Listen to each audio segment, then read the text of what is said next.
The Benjamin Dixon Show is only possible with listener support. Go to www.patreon.com/The BPD Show. The day is Thursday, July 21st, 2021. Thanks so much for joining us. There are many types of tragedies in the world, but I have found that there are some tragedies that are caused intentionally by those in power. And then there are other tragedies where you could start your day trying to celebrate a newborn and ending up being charged with manslaughter.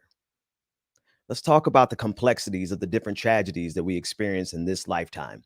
Up first, on the clock with Georgia Ford.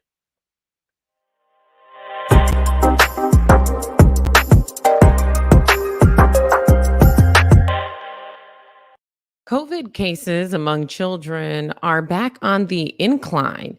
This as many children prepare to head back to school in just a few weeks. Between July 8th and July 15th, more than 23,000 COVID cases were confirmed among children, leaving some medical experts saying that we should be putting our masks back on and leaving a lot of parents concerned about what to do. Take a listen at what happened during an interview that Anderson Cooper did on this topic.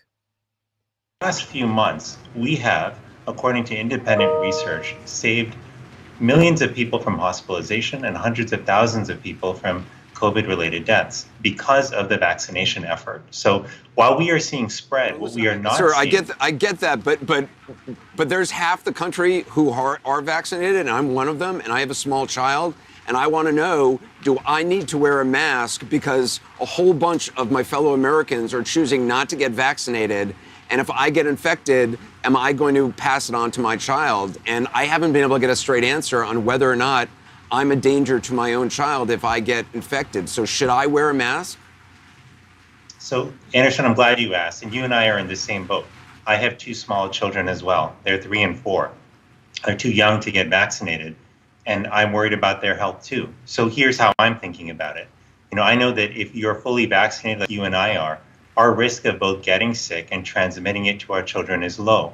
But if you're in an area where there's a lot of infection, or if you're worried about that risk of transmission, then wearing a mask, especially in indoor settings when you go out, is the right thing to do. That's what I do. Because again, I want to take every possible measure to protect my child, even though the risk is low. Given that I live in an area where there's a lot of virus being transmitted, I want to be extra cautious. And so that's what I do, and that's what all parents can do, is take that extra step. And I think, look, with COVID spreading with this Delta variant, it bears being cautious because this is being transmitted at a far higher rate than other versions of COVID-19. Ben, Anthony, I know you are both fathers. How have your families been thinking about this issue since we know that children are still too young to get the vaccine? Well, we are taking the same precautions as if we were pre-vaccine era for that same reason. We sat down as a family and committed that we weren't going to get the virus. There are too many possibilities. My daughter was born premature, pound and a half, at 24 weeks, and so earliest of, one of the earliest of the earliest, and she is doing fine generally, but she still has possible lung complications that we don't want to risk. And this conversation isn't just centered in our home family. We have the same issue as we make decisions as ministers to go back to in-person worship service. As long as there's a segment of our community that cannot get vaccinated, we're taking the extra precautions that was spoken of in your clip. And so we're very much masking up in public places. Now when we're outside, we're relaxed around in our bubble. And if we're outside, we're just following those precautions, but we are definitely masking up, especially as this Delta variant is definitely more virulent. And we've had a few encounters of folks and have had to quarantine and test, but we are taking those precautions seriously. Yeah. Likewise, we are still taking this, or trying to keep it up at the same level as we were at the beginning of the pandemic. In that clip with Anderson Cooper, he was speaking to the Surgeon General, Vivek Murthy, And I'm listening to Anderson as he's asking the real questions. And I noticed that sometimes our leaders are not forthcoming. And I know that's an understatement, but we're talking about lives here. We're talking about lives to the tune of 630,000 that are dead so far. And the absurdity of this entire moment, like the absurdity of it all, that we're having these juvenile conversations about what precautions are we willing to take to protect our lives. I thought we had an inherent innate desire for survival, but we're seeing behavior patterns coming from people who run this country that suggest that maybe they don't have self-preservation at heart. Absolutely. And I thought it was interesting. Anderson Cooper, who he tends to be pretty conservative, and he interrupted the U.S. Surgeon General there and inserted his question about his child, because that is what is on the mind of so many parents. It's likely going to be months before there is a vaccine that is approved for children under 12 to take. And until then, they are at risk. They remain vulnerable. And to your point, Anthony, I think you highlighting this really put it in perspective. Until there's right now there's a portion of our population that can't get vaccinated. For children, it's not a choice of whether they want to; they simply cannot. There's not a vaccine that is there for them, and it seems very concerning that many of these children are supposed to be going back to school in a few weeks. And let's say a child does get it and that population is not vaccinated and we don't have mask mandates, then we are putting our children at risk of being a part of an outbreak. Well, I think it's interesting. Unfortunately, we are in a space where a portion of a segment of our society is so concerned about the browning of America, about all of these other issues that are made political, right? That are put into the political sphere because it seems to be the only defensible place for this to stack all of this angst and concern about how our country's changing. And I say that very specifically to say that I'm fortunate that I live in a portion of Minnesota that is that the school district is going to keep masking, is going to be taking some of those precautions, and I don't have to, that's not going to be a battle that I have to worry about. So I can take that off of my worry list. And the hybrid option, the virtual option is still going to be available to me as a parent, especially given that many of my kids can't get vaccinated yet. Right. And so I'm fortunate to think about that. There are segments of this country that are not going to be putting those precautions in place for schooling and are going to be penalizing parents who don't want to send their kids into those environments. It's purely because like many things, like race, like gender, like all of these issues that we keep talking about, they are pulled into the political sphere as a matter of culture, erroneously, because that's the only thing I can do to fill a void, because what I have tied my culture to, I don't like. So I'm going to pull all these other things in there to try to make up a cultural identity. And unfortunately, this is lost to that battle in some ways. And it's ironic. And it's a weird reason to feel privileged in my area. Yeah. No, I'm thinking, as you're discussing this, I'm thinking about my 10-year-old, my 8-year-old, and my 3-year-old. And, the only other thing that I feel is more primal than self-preservation is the preservation of our children. I mean, that's pretty primal there, right? We're going back to the very foundations of what it is to be a human being. And we're looking at a segment of society that is willing to risk the lives of their children for politics. And I think that's a direct result of the dumbing down of society that has been necessary to sustain this bloated civilization that's built on all kinds of things that we talk about on a regular basis. I don't want to get off on too much of a tangent, but I want to play there's a clip that I think will enhance this conversation, because now we are finally seeing Republican leadership, both political and in the media, step up and finally 630,000 lives later do what is necessary to encourage people to get vaccinated. This first clip is of Sean Hannity, who, when this thing started, and this is a relevant clip because Fox News is probably one of the most influential entities in this country. And by virtue of it being in this country, it is one of the most powerful institutions on the face of the planet. And for the longest, they have been sowing this idea that we don't need the vaccine or that we shouldn't take it seriously. And now finally, last night, this is what Sean Hannity had to say on his show. We've been saying, please take COVID seriously. I can't say it enough. Enough people have died. We don't need any more deaths. Research like crazy. Talk to your doctor, your doctors, medical professionals you trust based on your unique medical history, your current medical condition, and you and your doctor make a very important decision for your own safety. Take it seriously.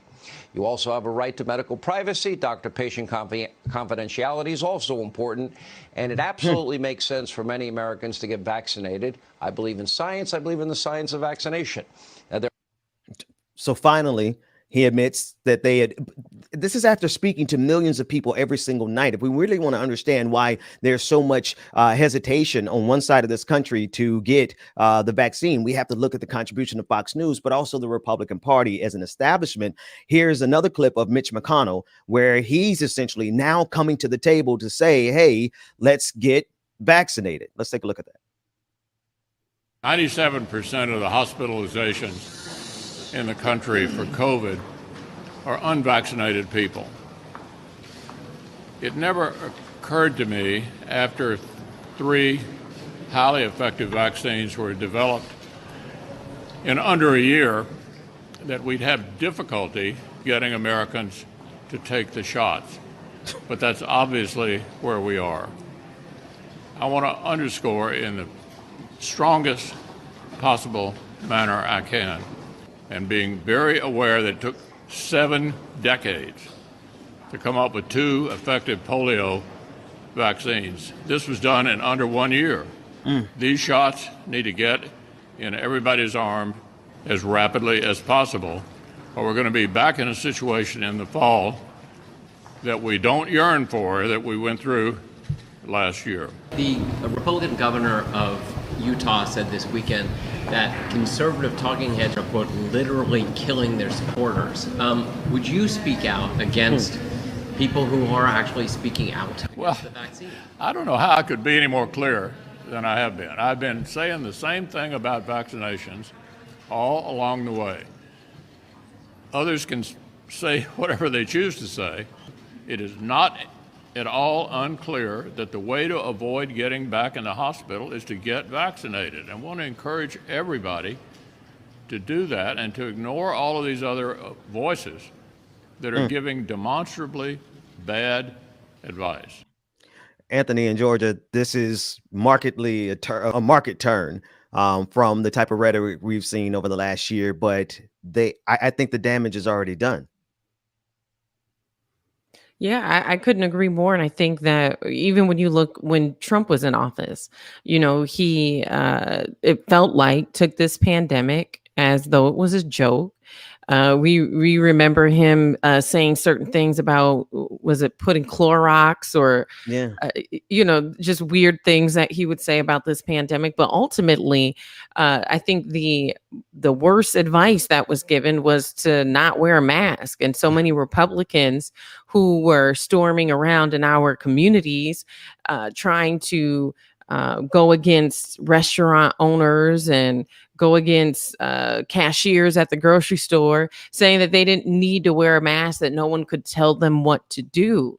And we failed to get the pandemic under control here in our country from city to city because of that type of attitude.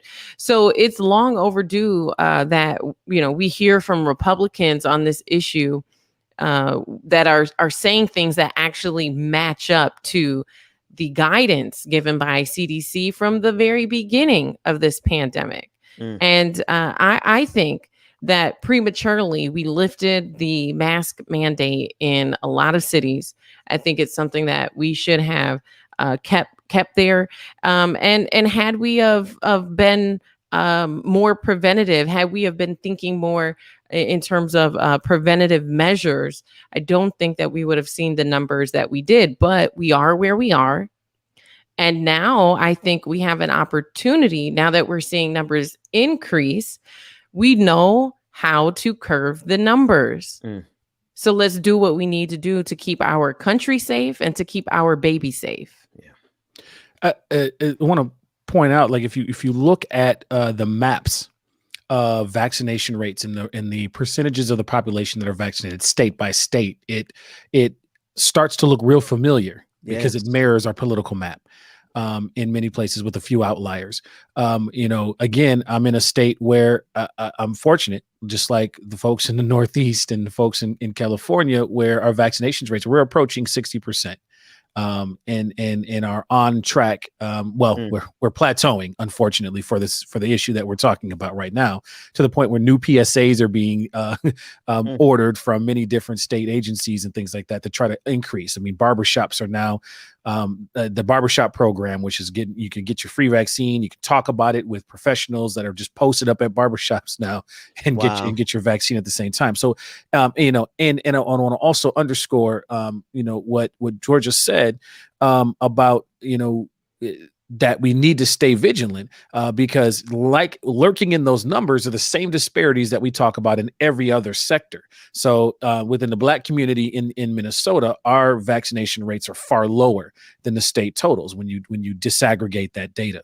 And so and it's for a lot of the reasons, same reasons. There's an interesting thing that happens when we have folks giving bad information that creeps into communities through a back door. So we may not be the Fox watchers that many other folks, we being Black community, may not be the Fox watchers that other folks do, but there's a weird way in which this misinformation gets into community through other channels. And all of a sudden you're sitting at that same barbershop and somebody across from you is giving that same bad information that even in this case, Mitch McConnell was warning about. And so, there are these complications that are at play. I know our Women's Missionary Society in the AME Church is screaming this issue months ago, that they keep encountering as they help get folks vaccinated, right? In a place where everybody's complaining about not being in worship, and their response is, well, get vaccinated and we'd be able to get into worship. And they are encountering the same issue on the ground, and they're front line. And many nurses are trying to get that information out. There are AME doctors who are also preachers who are screaming it in his face, and they're just keep running into this same issue in places where mask mandates have been lifted. Folks are going back to quote unquote normal, and we see this virus mutate. The only other thing I'll say is one of the things that I saw from one of the nurses in our area that was trying to impress this upon a group was talking about the fact that the virus needs to spread in order to change. So we have the Delta variant because the virus was able to get across to other folks and mutate. If we stop the spread, we are also stopping the next mutation of the virus. And we may not be as lucky next time to have a variant of the virus that still is effectively fought by the vaccine that we currently have. So, I mean, these are some of the things that are just compiling again for a fall that does not look good.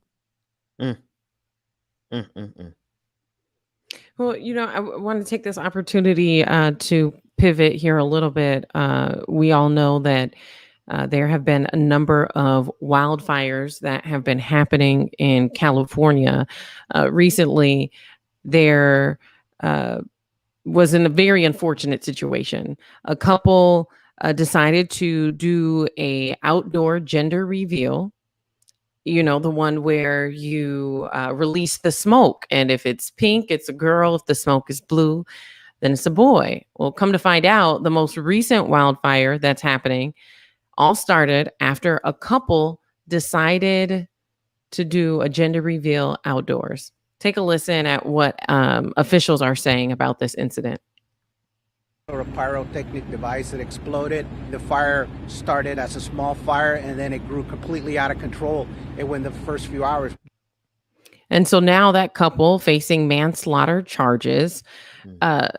Ben, at the top of the show, you said, could you imagine starting your day, inviting your family to come celebrate your child with you, Yeah. a fun gathering, and at the end of the day, you're facing manslaughter charges. Yeah, these gender reveal parties are getting dangerous. I mean, we've seen all kinds of unfortunate things happen because all of the fad of doing a gender reveal party.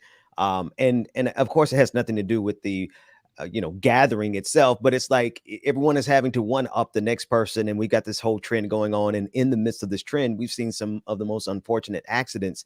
These things end tragically. I put this in the category of unnecessary risk, because I can imagine making a decision to do something to be happy about the coming baby, only to have it end with a day where I'm charged with manslaughter.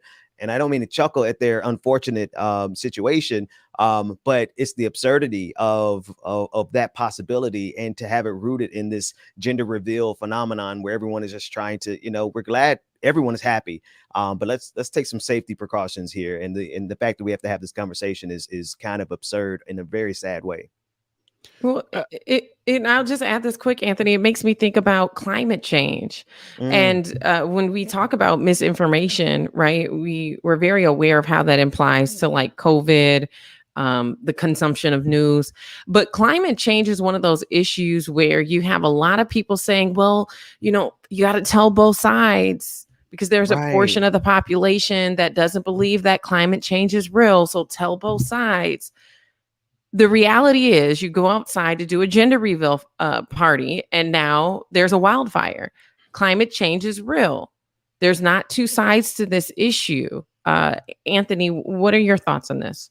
Well, I think one of the reasons why this is so important, particularly for, in much of the reporting, there are quotes from the folks who have to fight this wildfire. We're not only in wildfire season, and there are already warnings that were already out about the concern of wildfires in this region. But here in Minnesota yesterday, we were hazed out. Folks had to stay indoors. It was so hazy that at about 5 o'clock you could barely see the sun. That may be an exaggeration. You could see definitely where it was, but the haze was real.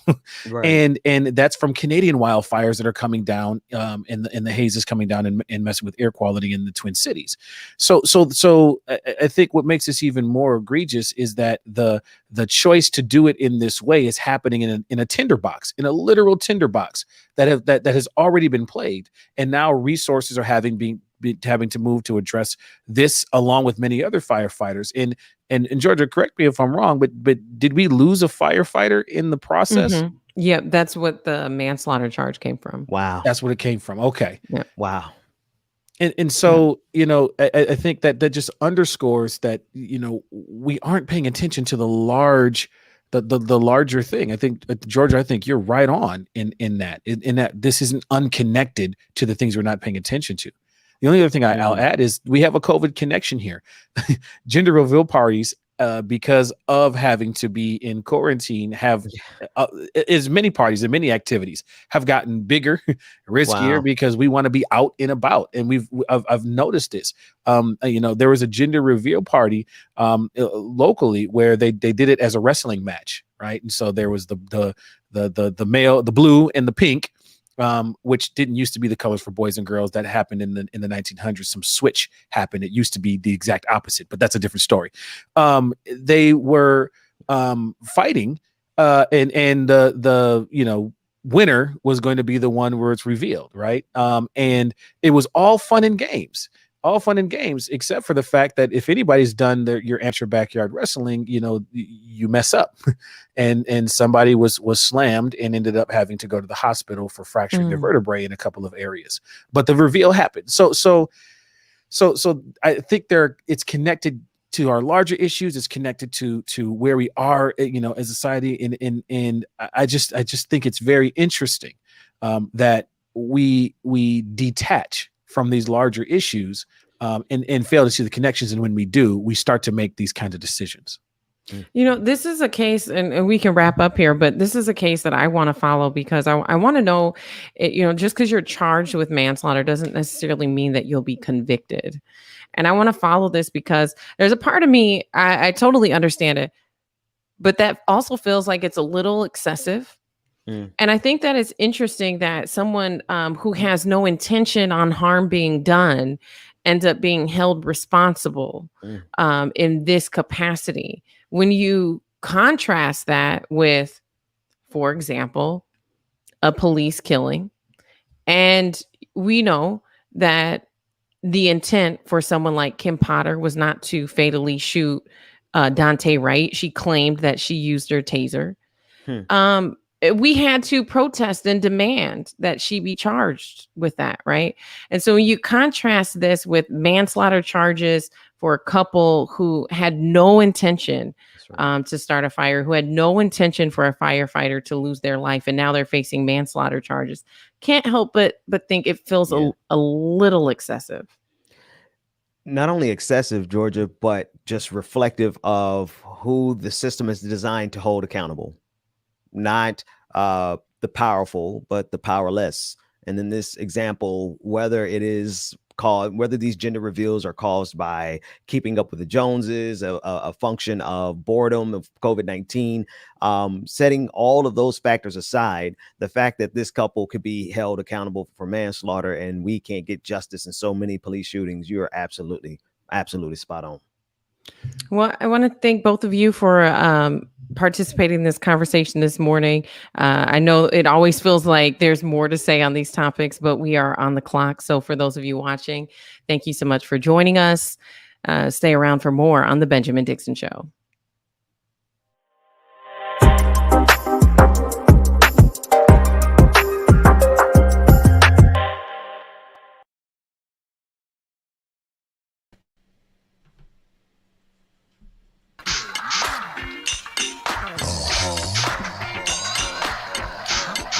Good morning, everyone. You know who it is and what this is in the building.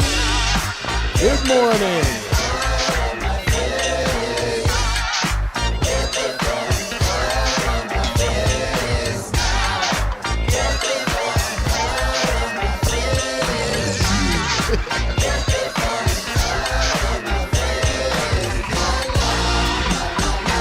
Good morning, y'all know who it is. Good morning. Good to see everyone this morning. Grab your tea, your coffee, your juice, your drink, your smoke, whatever it is you need to get your morning started, y'all.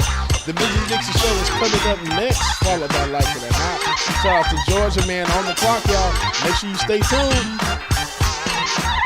Good morning, everyone.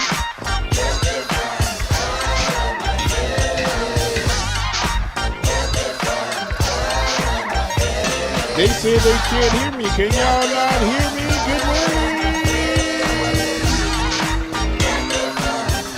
Oh, yeah, how's that, people? There we go. Good morning, y'all.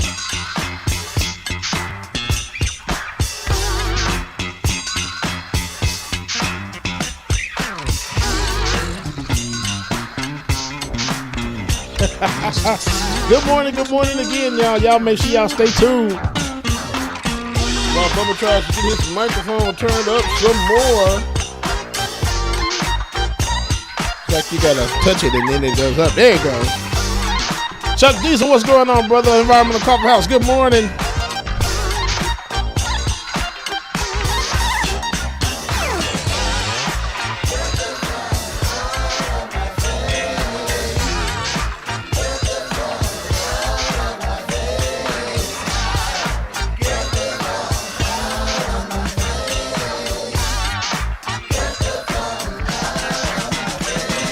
Laura Estrada, good morning. Tyler, brother, Sonny, what's going on? AD, Luke Kang, Six Dragon Daddy, good morning. Sister Nat, A, Justice Draconis, what's going on? Lily Hunter, good morning. Love you too. Miss Sophia, I see you in the chat. Look, girl. Melanie Dennis, good morning. Esther, good morning. Roller Dragon, good morning. Levi Del Val, good morning. Stigios, the Letters Games, what's going on, sister?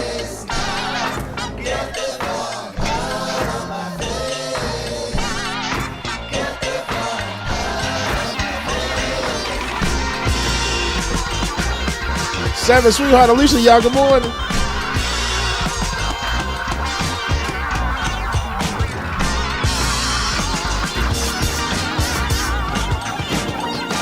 Courtney, good morning. Kareem, good morning, y'all. Magdalene Moon, good morning. Shay, good morning to you. Patricia, good morning, ma'am. On it goes. Good morning.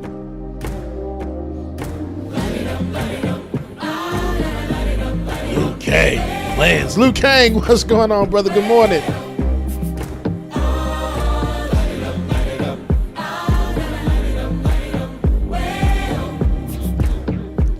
Y'all make sure that you stay tuned, and if you have not already, like, share, comment, subscribe, all that good stuff, y'all, so you know when the Benjamin Dixon Show is going down. You do not want to miss it. Good morning. Shout out to everybody on Twitch, Twitter, YouTube, wherever you're streaming from, Facebook, man. Good morning, y'all. Hit that like button for me. Love y'all. Mean it. Yeah, look, I'm in line with the stars. I'm in sync with the earth. 10 toes deep, flower child from the turf. I never switch sides. Like, even when I die, I'm a ride for the squad. Let her ties in the hearse. I've been on the vibe, kind of hard to describe. I'm in between, I'm good and it's fine, but I'm tired of the grind. Then I come alive in the night to realize I'm in Ghost Doggy TV, good morning. OG Landshark, good morning. Afro Puff, good morning, y'all. Shout out to my Twitch people, man. I love y'all. Do that ass survive, doing 80 to the house. Then I hit him to the sky, change haters on a tirade. Talking to the grip in the face, be still, let that hate stuff fade. We all want the same, we all want a meal in the safe. I want to live like I'm trying to reach enlightenment. Trail spill from my lips, feel big from the bip. Shout out to Facebook, y'all. Amara Rowell, good morning. Terry Stacy, T. Michelle Johnson. I see y'all. Good morning, y'all. Suzanne Sasser, good morning. Tracy Jones, thank you for your stars. We appreciate you. I just want to eat, save a spot at the table. Beast with the slap, pin myself on the map. You long with the wind, but we knowing that it's cap. 5-hour flights. Good morning, Mar Rain. You saw it. Good morning. Brother Chuck Diesel, Peter Low Frequency, what's going on? Shelby Hall, Sunny Wright. Good morning, y'all. I'm ready to give a piece of myself to the page. I don't do it for the praise, love. That's just how I'm made. From the glass in the mirror. Yeah. Do it at me, old man, trying to pass in the fear. You're the first one to talk, but the last one to hear. Eyes blurry, but I couldn't see that. And he cleared down. Start to feel like I'm on one. Settle in, I be Ricky, I appreciate you. Thank you so much. For the cash, got snakes in the grass, no brakes on the ad, but it's all fun. We done seen it all, heard it all. Heard enough, give me space before I murder y'all. 10 bad here, I'ma curve them all. 12 missed calls, and I still I'm making my rounds this morning. I'm coming to y'all. Hear him talking, they ain't right enough, tighten up. Everything that I came for, I left with. I don't bang sets, I just bang on the set list. Going past supper when I came for the breakfast. Put me in your prayers, I might put you on the guest list. Young, to me reckless. Gold in my soul, got the same on my necklace.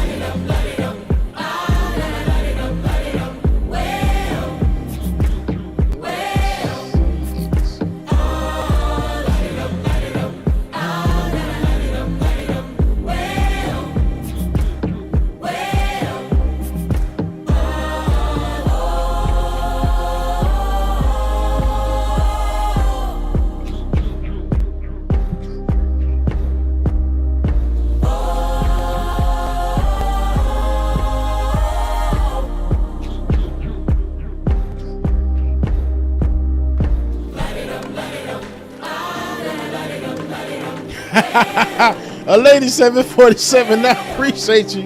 Can't nobody do a chair dance like you. That's what they said in my older days. Like I used to chair dances for strippers and everything. So yeah, I got you.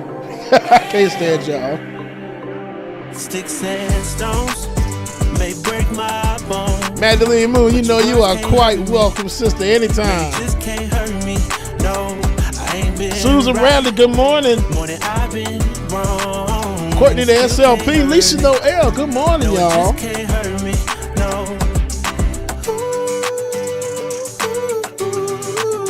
No, you just can't hurt me. No, you just can't hurt me. No, no, no. I know it's hard to be Miss Nuru, good morning. My mama used to tell me, gotta use you. Six Dragon Daddy, Bezos' rocket looked like a joke of Videocracy. Yes, it did. And it's funny because everybody said the same thing I said yesterday. It looked like a flying dildo going through the air. Good morning, y'all. Y'all stay tuned. We got the Benjamin Dixon Show starting up next, y'all. When that victory be looking like the verge of defeat, and I feel that disrespect, help me turn my other cheek and sex sticks and Barbara, good morning. May break my bone, but your words can't hurt me. No, you just can't hurt me. No, I ain't been right more than I've been wrong, and it still can't hurt me. AD, good morning to you. Melody Dennis, good morning, y'all.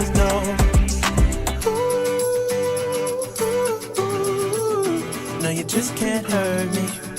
No, you just can't hurt me. No, no, no. No, you just can't hurt me. Right Church, wrong pew. Good morning, Rain Du Sol. Good morning, y'all. See, it's hard to be polite. Brother Mark S. Good morning. Y'all, welcome to the screen, please. My brother from another mother, Mr. Benjamin Dixon, y'all. DJ exclusive. As always, DJ exclusive. See, every now and then it happens. Brother, how you doing this morning, man? I'm pretty good, brother. How about yourself, man? I'm good. Matter of fact, I got a whole ton of videos that I'm about to rip through really quickly, and one of them has everything to do with Jeff Bezos going into space. So let's talk about the flying. I really wish this was on XM or something. I really wish we could say, because I really want to talk about the flying dick that just went into space, and I'm not talking about the spaceship. It was 2 dicks in space yesterday. That was a new record. Oh, man. We're going to save the rest of this conversation for the after party. Yes. Because I've got at least 12 more jokes to go about this one.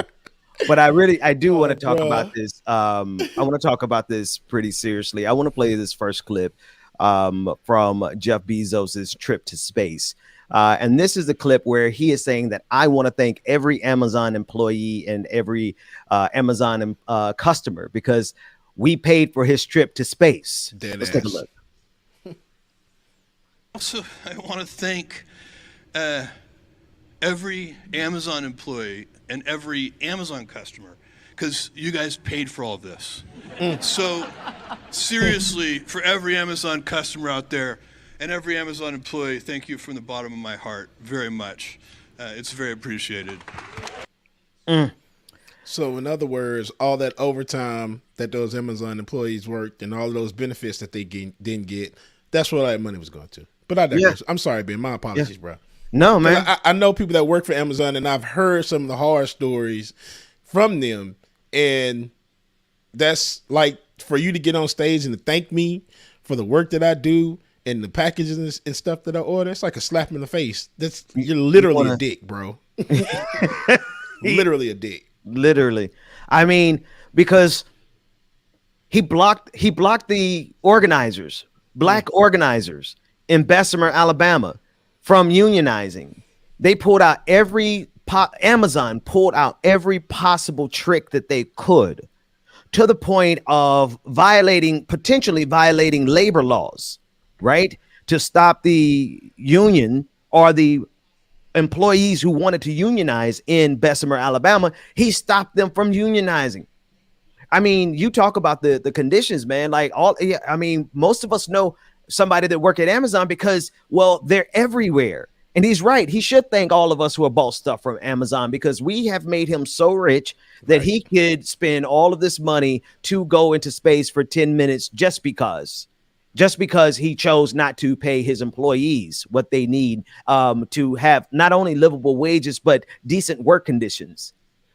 I wonder if his rocket to space was as cramped as those recreational rooms that they have, those pods, those sanity pods that they're starting to distribute through Amazon. You know, they have these little soundproof rooms that employees can go into instead of walking out of the factory. Amazon employees are now being encouraged to go into this little, this phone booth of a room so that they can get a little peace and solitude and take a little break in between their grueling 14-hour shifts, as they package all these things together for Amazon so that Jeff Bezos can become a trillionaire, the world's first trillionaire eventually, and then build him somewhere safe in space while the rest of us are left down here to survive the damage that all the rest of he and his billionaires have done to this planet. I got more clips, though. It's not. I want to save A1 for when Rebecca gets here. I'm sorry, A2. I want to go to A3. And as he describes that this was the best day ever. This is Jeff Bezos saying that this was the best day ever. Let's listen in. Copy first step. You have a very happy Capcom here as well. Let's do a status check. Astronaut Oliver.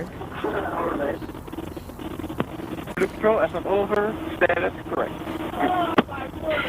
Copy. Astronaut.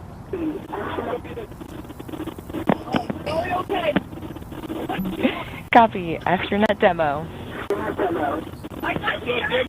Astronaut demo, I am unbelievably good. Copy.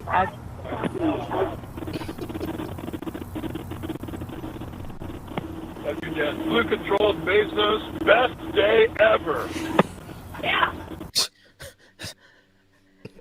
Yeah. Congratulations though. Now here's the flip side of it, right? It's cool. Everybody wants to go to space. Totally cool. I want to go to space. I think I do. I'm not sure, man. Right. Go ahead, Jay. I was about to say, I kind of do. Like, I watched too many horror movies and space movies. Like, I want to go, but it is like, can we like quantum technology? I don't know. Well, I need some new stuff. I just don't like the idea that they build these rockets by using the cheapest bidder. Whoever comes in at the cheapest price is who gets the bid. Like, I don't know if I want to be going like 40, into the stratosphere with the cheapest product that they possibly built. But with Jeff Bezos, because he knows how valuable his life is, I'm sure they didn't spare a single expense on this rocket, because I guarantee you he took all of those salaries that he did not give to his employees and all those benefits that he did not give and all the different ways that he made sure that they didn't unionize. He took all those dollars and made sure that was the absolute safest flight that anyone would ever have. And this impresses a lot of people. And I think there's a dichotomy here, right? I want to be fair. Like, it is impressive that we are moving into the era where that space flight and travel will not be limited just to the government. Right. But right now it's limited to just billionaires. Mm-hmm. So all of us who are excited about Jeff Bezos being able to do this, you do realize that the average human being it would take a couple centuries before capitalism catches us up to where the average poor person can get a flight into space. So there's a whole lot that we got to fix before all of our dreams of space travel as average people who are not billionaires. There's a lot in society that we have to fix before we get there. And that's if we don't destroy our own climate in the first place. But absolutely. Jen Psaki, the press secretary for Joe Biden, said that this is a sign of American exceptionalism. Okay, let's take a look. It's a moment of American exceptionalism. That's how we see it. It will be the ingenuity of all of our commercial partners to help us continue advancing to the next stage of our nation's space exploration. And investments in space create jobs, can improve life here on Earth through climate monitoring and medical advancements, just to name a few. Yeah. Yeah. Okay. Anyway, James, I got so much to say about this because I'm like you. I'm a part of that group of society who honestly dreams about space exploration. Right. That's my thing. I love that. Like, that's why I got into politics. Believe it or not, I got into politics because I'm like, how do we get to Star Trek? Like, what are the steps between where we are right now and Star Trek? And then I realized, oh crap, we got to go through American politics to get there. And so that's kind of why I started studying American politics. So I don't want to sound like I'm hating on Jeff Bezos, but what I'm saying is that you cannot look to the stars for humanity when you have your boot on the economic neck of humanity, Jeff Bezos. You just can't do it. Damn, man. Yeah. That was deep. Well, you're well, right. you know. I ain't gonna lie. I'm hating on Jeff Bezos because I want to go to space, you mother sucker. I want to get up there too. God damn it! I want to feel weightless. This is my fat ass up in space floating around. I want to. Anyway, I digress. I wonder how easy. Because do we have the B-roll of them floating in space? I do wonder if I'd be able to just. Is it harder? Is it harder for me to float in space because I'm so much heavier? Right. So good. Me and Jay is gonna be sitting down in the seat still. Okay, bring us back. Dude, look, but it It's barely any room in there for them to do anything, bro. You just hit the ceiling and you ain't even do nothing. James, you and me gonna be, everybody else gonna be floating around. You and me gonna be sitting in our seats like we're doing right now. Like, oh man, this is dope. Oh, you and me yeah. gonna we gonna levitate. Me and James gonna levitate this much off our seat. This it. Then just okay. Well, guess we go back down now. I'm man. good. Oh man, I want to shift gears. James, you're a fool, man. I want to shift gears a little bit and go to this next. The COVID-19. Here's the other thing we got to get through. We got to get through COVID-19. Georgia just got through talking about it. We just got through watching the clip of Mitch McConnell, but I want to go back through this, right? I want to go back through a couple of clips. This is the first clip from Mitch McConnell, and he's saying that these shots need to get into the arms as rapidly as possible. Here's the problem. He has been a part of the absolute machine that is responsible for us being where we are right now. The Republican Party. I could not believe for the life of me, James, that these people are so committed to their politics that they would ignore self-preservation. Like, they're dying because of their politics. And it blows my mind. But here's Mitch McConnell. I'm going to play the clip again. Here's Mitch McConnell trying to get on the right side of history here. Right. Let's take a look at it. 97% of the hospitalizations in the country for COVID are unvaccinated people. It never occurred to me after 3 highly effective vaccines were developed in under a year that we'd have difficulty getting Americans to take the shots. But that's obviously where we are. I want to underscore in the strongest possible manner I can, and being very aware that it took 7 decades to come up with 2 effective polio vaccines. This was done in under 1 year. These shots need to get in everybody's arm as rapidly as possible, or we're going to be back in a situation in the fall that we don't yearn for, that we went through last year. The Republican governor of Utah said this weekend that conservative talking heads are, quote, literally killing their supporters. Would you speak out against people who are actually speaking out against the vaccine? I don't know how I could be any more clear than I have been. I've been saying the same thing about vaccinations all along the way. Others can say whatever they choose to say. It is not at all unclear that the way to avoid getting back in the hospital is to get vaccinated. I want to encourage everybody to do that and to ignore all of these other voices that are giving demonstrably bad advice. The problem is that it has been his voice. He's been one of the voices in just this entire environment, man. I got just a really quick story, and I know we're going to be out of time. We're going to be joined by Professor Harvey Kaye during Like It or Not. Rebecca's going to be joining us in a few minutes, and I've got so many more clips. And actually, because of that, I'm going to hold the story. I got a story to tell y'all about COVID-19 after in the after party. I want to go to this next clip. It is of Governor Andy Beshear from Kentucky. And I appreciate how he framed it, because this is a matter I have always seen, and most of us, James, I know you have. We have seen this as a matter of life and death. And this is what Governor Beshear said.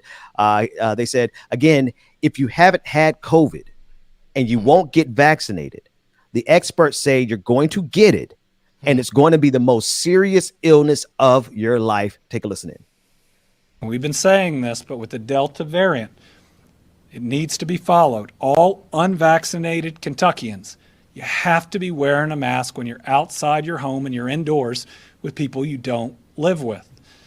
This isn't just the COVID from before. It is a deadlier strain. And again, if you haven't had COVID and you won't get vaccinated, the experts say you're going to get it, and it's going to be the most serious illness of your life. We know that wearing a mask works. James, just real quick, man, did you ever think at the beginning of all this that people would be, I don't want to use the word suicidal because there's so much that's wrapped up into that, but that they would just ignore self-preservation and not only allow themselves to die, but in a second, we're going to talk about kids. Did you ever expect it to get here where they really just don't care about their own life or the life of their kids? I can honestly say I didn't, Ben, because now it's just like, once everything started with this virus, just because of the numbers and excuse me, you don't even have to believe the numbers. I mean, you can physically see a lot of stuff. And why would you not want to try to protect yourself or others by getting this vaccine? So now it's just like these anti-vaxxers, I'm like, what's going on? Yeah. Are y'all really not seeing this? And now all of a sudden there's this rhetoric change with the most Republicans anyway, because you got, what's his name, Senator Paul. Oh, yeah. Dumbass. Anywho, now there's this rhetoric change where y'all are now stressing people to get this vaccine. It makes no sense. Probably because somebody's losing money somewhere because vaccines are not going in arms. Because all of us, or they're trying to protect their future money because they are now seeing a pathway for them to be held financially liable because there is a direct, like we can show, they can demonstrate. We have been able to demonstrate with math, with science, how Fox News has impacted the spread of COVID-19.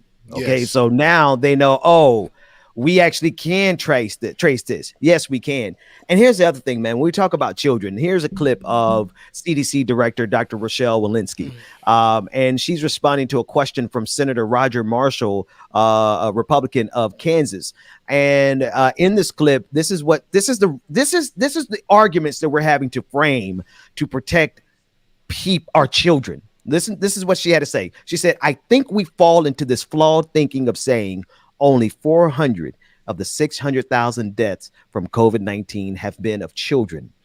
Children are not supposed to die. Take a listen. As a physician, we always want to be able to know and discuss the benefits and risk of anything that we're prescribing, including a vaccine. It's estimated that 40, maybe 50% of children have already had the COVID virus. What are the additional benefits to the vaccine to a child who's already had the virus? I think it very much depends on what the variant that child might have had, whether they could potentially be infected or reinfected. And, one thing I just want to note with the children is I think we fall into this flawed thinking of saying that only 400 of these 600,000 deaths from COVID-19 have been in children. Children are not supposed to die. And so 400 is a huge amount for a respiratory season. Thank you. Dr. Woodcock, how many children under the age of 18 without a pre-existing condition, a significant health condition, have died from COVID in this country?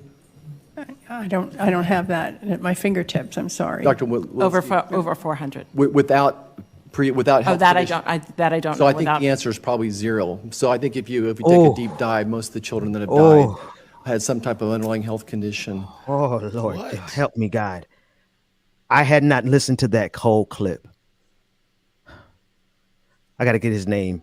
This is Senator Roger Marshall. David, I want to make sure I'm addressing the right person. That was Senator Roger Marshall I just heard. A pox on your house, my friend.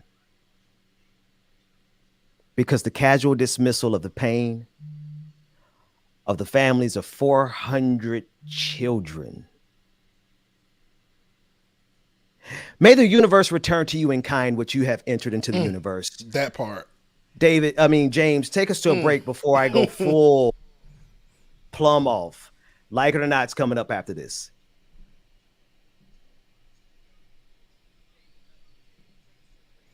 Yeah, make sure you stay tuned. Like it or not, it's coming up. I'm waiting for my system to come back up, y'all. Here we go. Let's get into some good music. Like it or not, it's starting soon. Stay tuned. And there we go.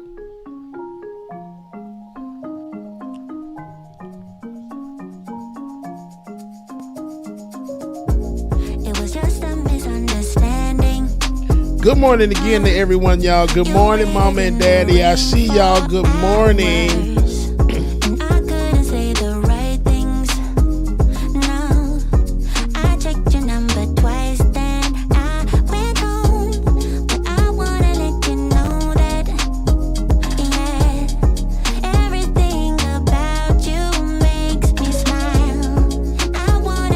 All right, y'all, let's get through some of these. Let's get through our new Patreon members and new Twitch subscribers, y'all. Here we go. Let me I meant everything I said. You don't have to search no more. Love is all around, so baby, what's your All right, hurry? our new patrons. New patrons for yesterday, we had Njoli B. We have Andrea M, who increased their pledge. We have Sandy S, Catherine M, Royna W. Shout out to y'all. HYJ Davis. Thank you, thank you, thank you. Our new Twitch subscribers, we have Ghost Dog TV who subscribed, Mimosa Dragon resubscribed and commented, good morning, Lion fam. Peace and love to you all. Good morning to you too, Mimosa Dragon. We love you as well too. Mimosa Dragon also gifted 6 subscriptions as well too. Semi Lynn the Kind Dragon gifted 10 subscriptions yesterday. JN Lee 1981 gifted a subscription to Dutch and Tifa Dragon. Zivis X gifted 1 subscription. Spectacular Snyderman cheered 6 bits. JNLE 1981 cheered 100 bits. Siscat cheered 100 bits. Dread 2D Max cheered 300 bits. Zen Cyclist cheered 500 bits. Mimosa Dragon cheered 2,000 bits. Good God almighty, y'all. Twitch was going to hell in yesterday. And because of that, they completed a level 4 hype train, contributed 14 gifted subscriptions, and a total of 2,906 bits. Shout out to Twitch, man. Y'all don't understand, the bits are a big thing on Twitch. So shout out to all my Twitch subscribers, y'all. Y'all are the freaking best, dude. Freaking love y'all, man. Shout out to y'all again. Make sure that you stay tuned in. If you are not already a patron, you can become one, like it or not. Patreon.com/like it or not. Patreon.com/like it or not. Go ahead, get in the poll, y'all.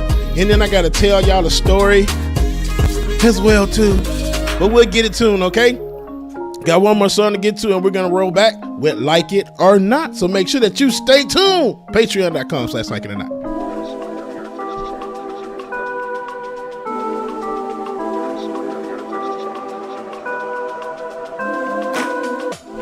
Also, make sure that you hit that like button, y'all. Wherever you are, hit that like button, share, comment, subscribe, all that good stuff, y'all.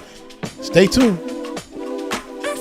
Shout out to Alicia. Good morning, Mama. Keegan, good morning. Brother Bryce, good morning to you, sir. I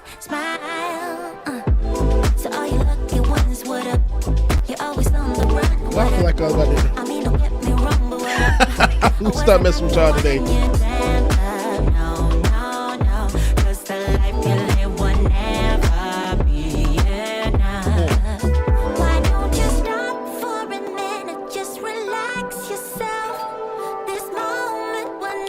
Brother Lateef, good morning, Lateef.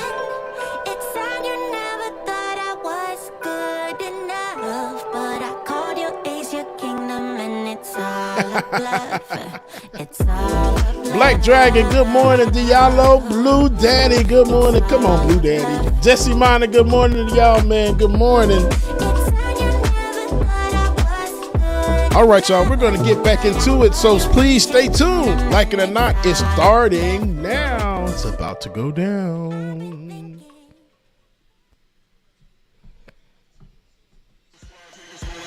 Like It or Not with Benjamin Dixon starts now.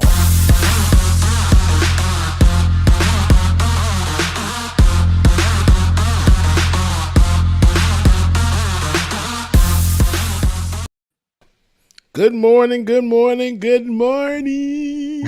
Good morning and welcome to Like It or Not, where we're free to tell the truth and not care who doesn't like it. That's what's happening, man. Today is Wednesday, July 21st. It is 2021, and it is just after 9 a.m. on the East Coast. We are going to jump right into a conversation with Professor Harvey K. Rebecca Azor is going to join us momentarily. We have so many more videos, so many more miles to cover, but I wanted to bring in Professor Harvey K., who's a historian and sociologist, author of several books, including Thomas Paine's The Promise for America, The Fight for Four Freedoms, and friend of the show. Professor K, thank you so much for joining us again. How are you? I'm doing okay. Although, I was listening to your first segment there, the first hour, and, I'm still astounded that there are people who bought into the idea that, well, especially the Republicans who bought into the idea that the vaccine was some kind of grand plan okay, to crush the right or something along those Mm. lines. Anyhow, I hope Is it- people are listening. I'm glad you started there, Professor K, because I wasn't quite emotionally ready to let that go. Because is it surprising to you?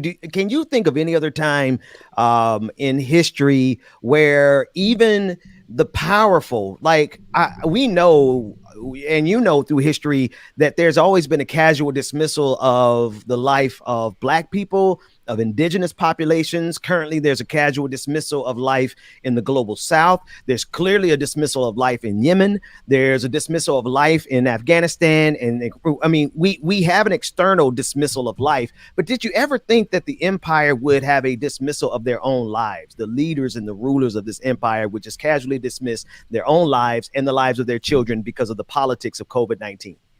And it would never, ever have occurred to me. It would never have occurred to me, given the fact that we just had one of the most reactionary presidential administrations, which literally launched the effort in its own way to secure the vaccine. And for all of the idiocies that the president himself spouted, the fact was that it was in the course of his presidency that the vaccines were developed.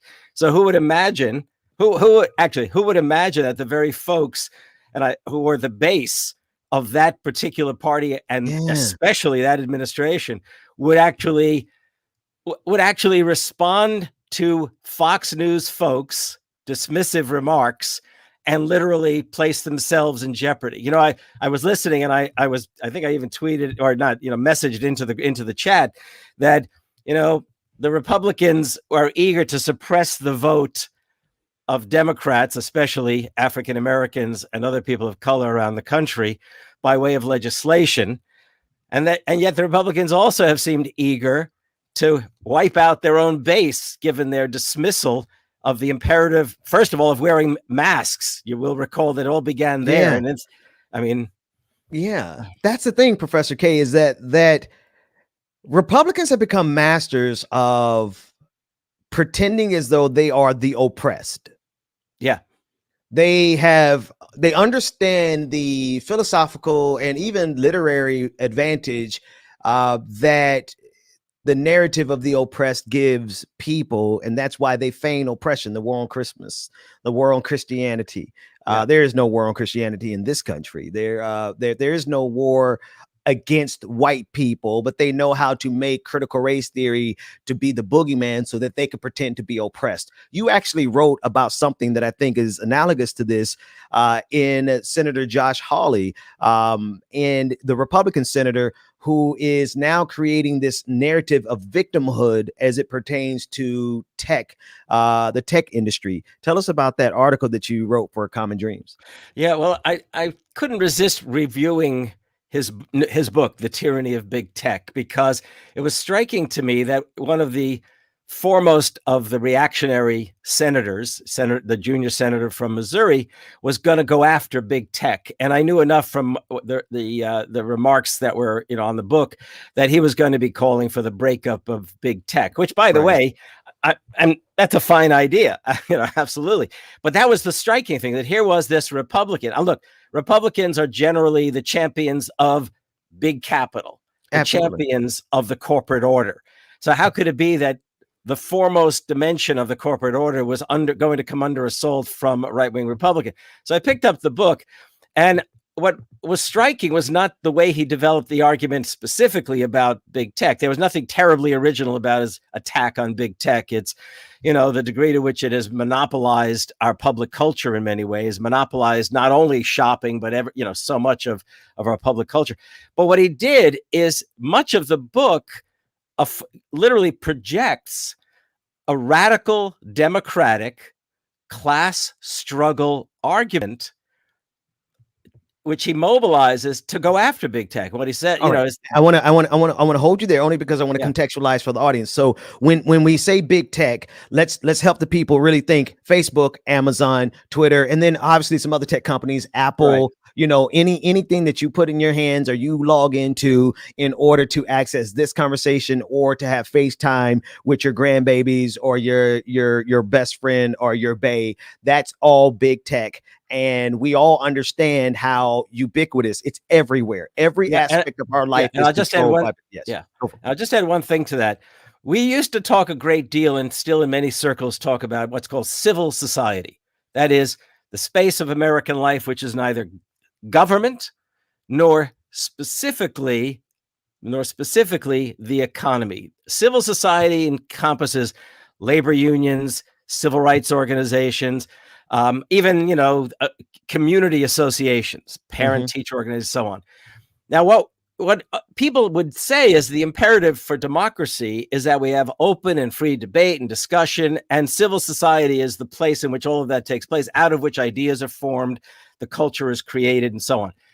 We shouldn't forget that big tech literally has become our public square.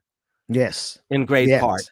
So Yes. so we have corporate operations, enterprises, in essence, shaping and controlling the public square, which, by the way, 20 years ago was the question of what about shopping malls? Were they public square or corporate space? So the critique of big tech that he offers is right on target. That's not what worries This is me. Senator Josh Hawley. Hawley. So the critique in his book, and this absolutely matters because this is one of the people who's absolutely going to stand in the way of our voting rights, and how they leverage big tech they leverage big tech, Facebook, social media, YouTube, they being Republicans. Conservatives have mastered the art of leveraging big tech to push back against our ability to vote and to participate and to have a fair democracy. So it really begs the question, what in the hell is Josh Hawley's problem with big tech when it is serving him? Well, so Josh Hawley projects himself as a populist. That is, that he is going to advance, he's going to represent, he's going to argue in favor of the interests of what he calls the common man and woman. In other words, another way of putting it, and he actually uses the term working people, the working class. Now, what he does, and this was what makes him so fascinating. Look, he lined up with Trump from start to finish. Okay, that's well known. Okay, so he's a Trump. So everybody's very clear. Josh Hawley is a Trumpist, and probably even further than Donald Trump. But go ahead. Yeah, well, and consider this. The momentous January 6th, right?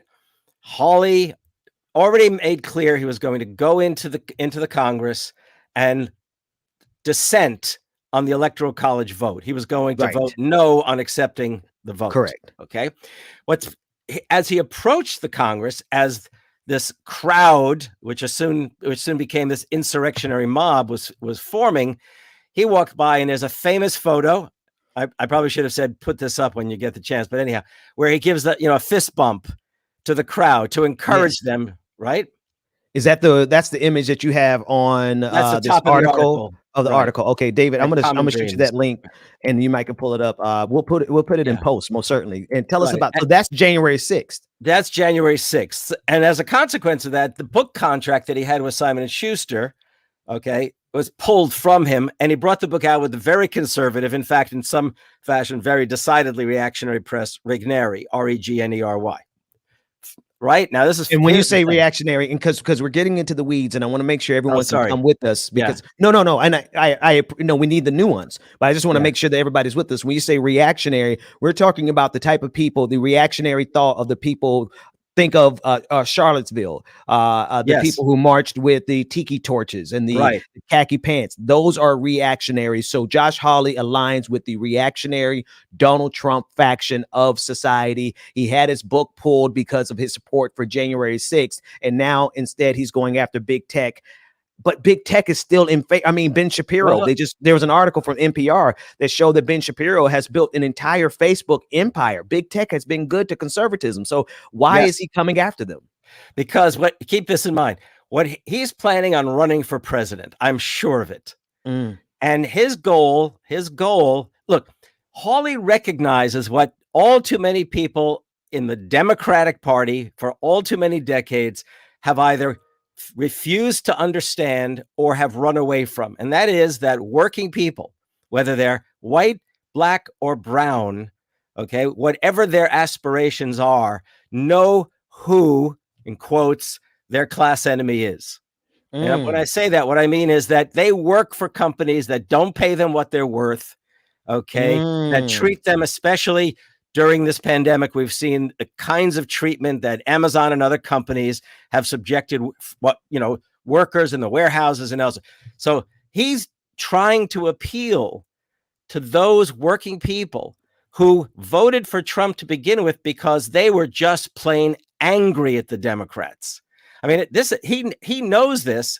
I've been talking about this for years. And what really then freaked me out as I read this book is how he presents the story of America in a way which Democrats themselves, even Democratic Socialist Bernie Sanders and progressive Elizabeth Warren and others, refused to talk in these terms. And this is what I've been, as you know, I've been doing this with you for some time. It is, to me, shocking how the Democrats turned their back on the progressive tradition, truly progressive social democratic tradition of Franklin Roosevelt, of the New Deal years. And moreover, it was Roosevelt himself who had a real understanding of history. At one point, he said, the Republicans have abandoned Abraham Lincoln. We should make him one of our own. So in other words, so think about this. So I thought, well, wait a minute. Where's Hawley? What is he seeking to do? So in fact, he's in many ways, though he's aligned with the Trump folks, he's not a Trumpster exactly. He wants to be the next Ronald Reagan. And I'll explain to you what I mean by that. Ronald Reagan was a master of the use and abuse of the past. Okay. I mean, he was brilliant at talking about the past. Okay. I'm with you. So, okay. As a way of literally calling on Americans. And this is Reagan's words, not Trump's. It was Reagan who said, join me in the crusade to make America great again. And basically he used the past as a way of encouraging people to understand that they should. Pause, Yes, because I need to. You just told us that the phrase "Make America Great Again" actually came from Ronald Reagan. It was his campaign slogan in 1980. In 1980, Donald Trump co-opted it again. Well, I mean, it's right in the the intellectual precursor to Donald Trump. Right. And you're saying that Josh Hawley is saying, I'm going to skip over trying to be the next Trump. I'm going all the way back to the originator, the Ronald Reagan. Right. Hawley is a very smart and thus all the more dangerous character. He was an undergraduate at Stanford. He went to Yale Law School. This is not a lightweight guy. Okay. This is not even his first book. His first book was a study of Theodore Roosevelt, which was like an undergraduate thesis that he wrote.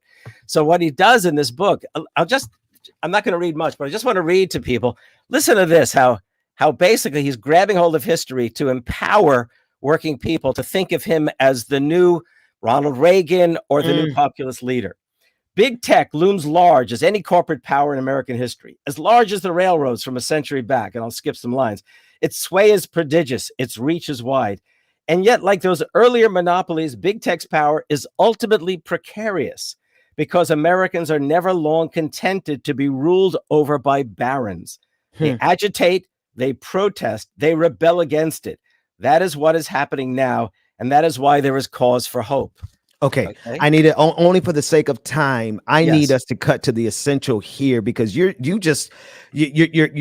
hitting on something that I think is critical for my audience to hear and everyone to hear, because what you're saying is that Josh Hawley is not dumb like Trump. Right. He is very intelligent. He knows history, and he's using the power of history just like Ronald Reagan. And he's now co-opting the populist language of like an FDR, but he's trying to make it synonymous with, basically, he's trying to give us a nationalistic form, a way of viewing an economic populism. Yes. Would you? Yes, I would. But I want to add something really crucial, Ben, and that it's this. People don't realize that when Ronald Reagan ran for president, he was not the hero or the champion of the Eastern corporate establishment. Big capital did not want Ronald Reagan to be president. They wanted George H.W. Bush. That's right. I remember that. That's first. Well, I remember studying that. That was the year I was born. Go ahead. Yes. Second, Ronald Reagan ran against the Republican establishment of his own party. So think about Hawley. He's running against basically the corporate establishment, big tech, and he's also running against his own party. So that working people, and by the way, don't forget, Trump actually saw an increase in votes among people of color this past time around, not radically so, but so.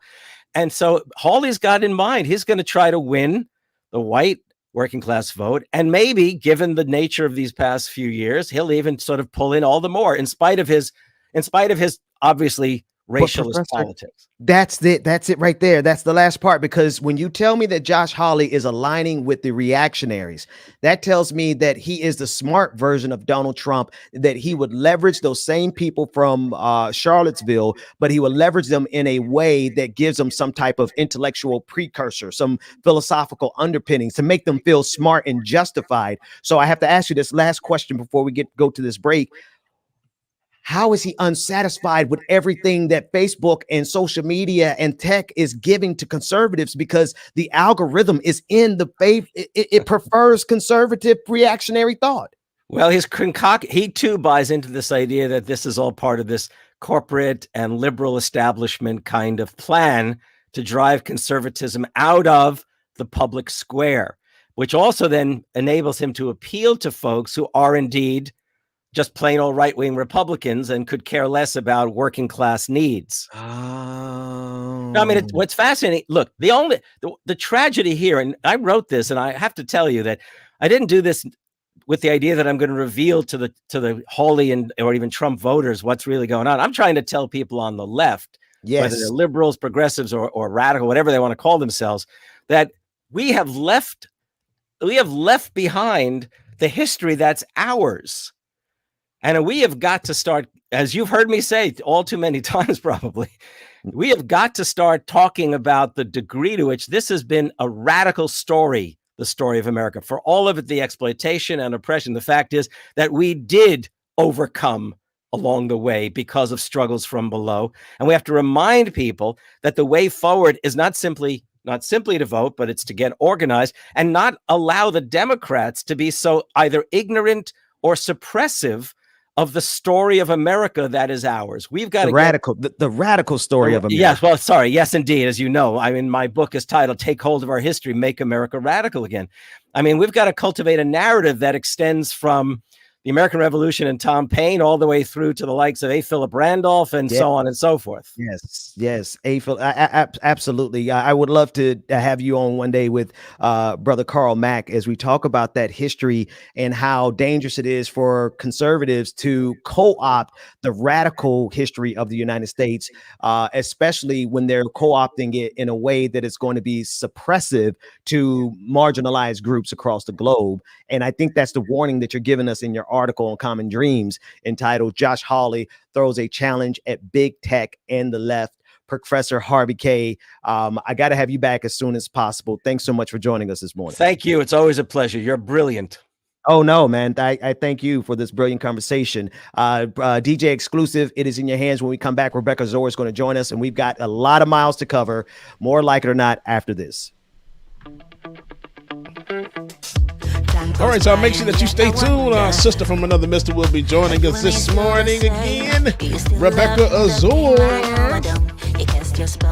It's like it or not, y'all. Make sure if you have not already, patreon.com/like it or not, patreon.com/like it or not, because now more than ever, we need your support to keep this thing going and help me pay for another bill that I didn't want to have to go through. But I had to do what I had to do to make sure that I'm here for y'all and keep going. All right, y'all. Make sure that you stay tuned. We got more coming up next. Let's go check out some people in some other chat rooms. Shout out to everybody that is watching right now. Justice Draconis, what's going on, brother? KFZ, I see you. Luke Kane, brother, I see you. Yankee Strong, good morning. Alicia, good morning to you. Let's go over to the Like It or Not channel and see who we got over there. Vanessa Takes On, what's going on? Roy the W. E. Smith, what's going on, y'all? Good morning, good morning, good morning. Diallo, what's going on, sir? And of course, let's jump to my Twitch family. Shout out to my Twitch family, y'all. They had a dope-ass hype train going on yesterday that we really appreciate. And y'all had the damn thing yesterday. I appreciate that, man. First, let me get my next song going. Here we go. Rachel Letney, what's going on? Good morning. There she goes, fastest killer, Jam Tomb. Good morning, y'all. Y'all make sure y'all drop those bubble emojis in that chat room. I just love those emojis so much. See my fat ass face posted somewhere. I love it. Good morning, y'all. Facebook family, y'all are up next. Let's see what y'all got going on today. Terry Stacy, good morning. Herbert Loreno, good morning. Almira, I see you. T. Michelle Johnson, good morning. And Azuma or Stukala, I apologize if I messed up your name. Excuse me, Azuma. But Azuma is chatting and looking at us from Germany, man. We appreciate you. Make sure that you stay tuned, okay? Love y'all. I mean it. More like it or not, it's coming up next. And then also, you need to apologize on Facebook because I heard that it takes up a lot of system resources. Is that right, David? Yes. You know what? It does, because every time I have it open, it just doesn't work for me at all.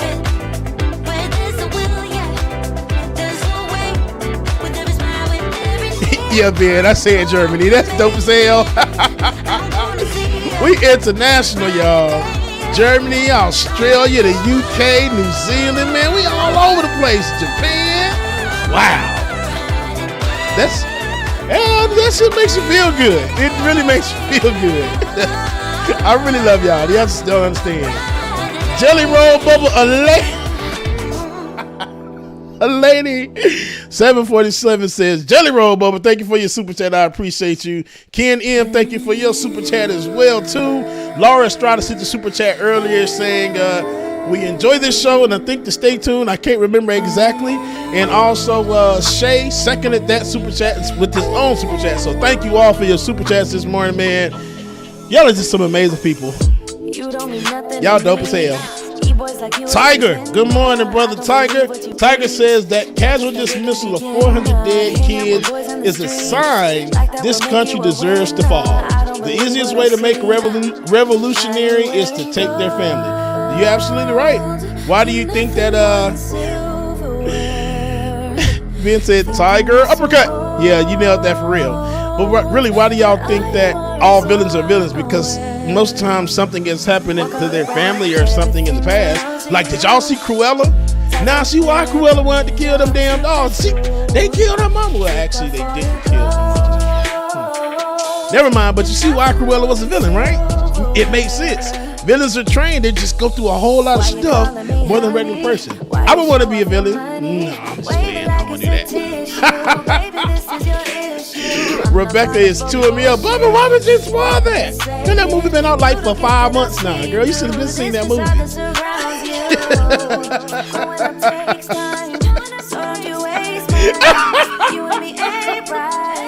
Y'all, Rebecca mad at me?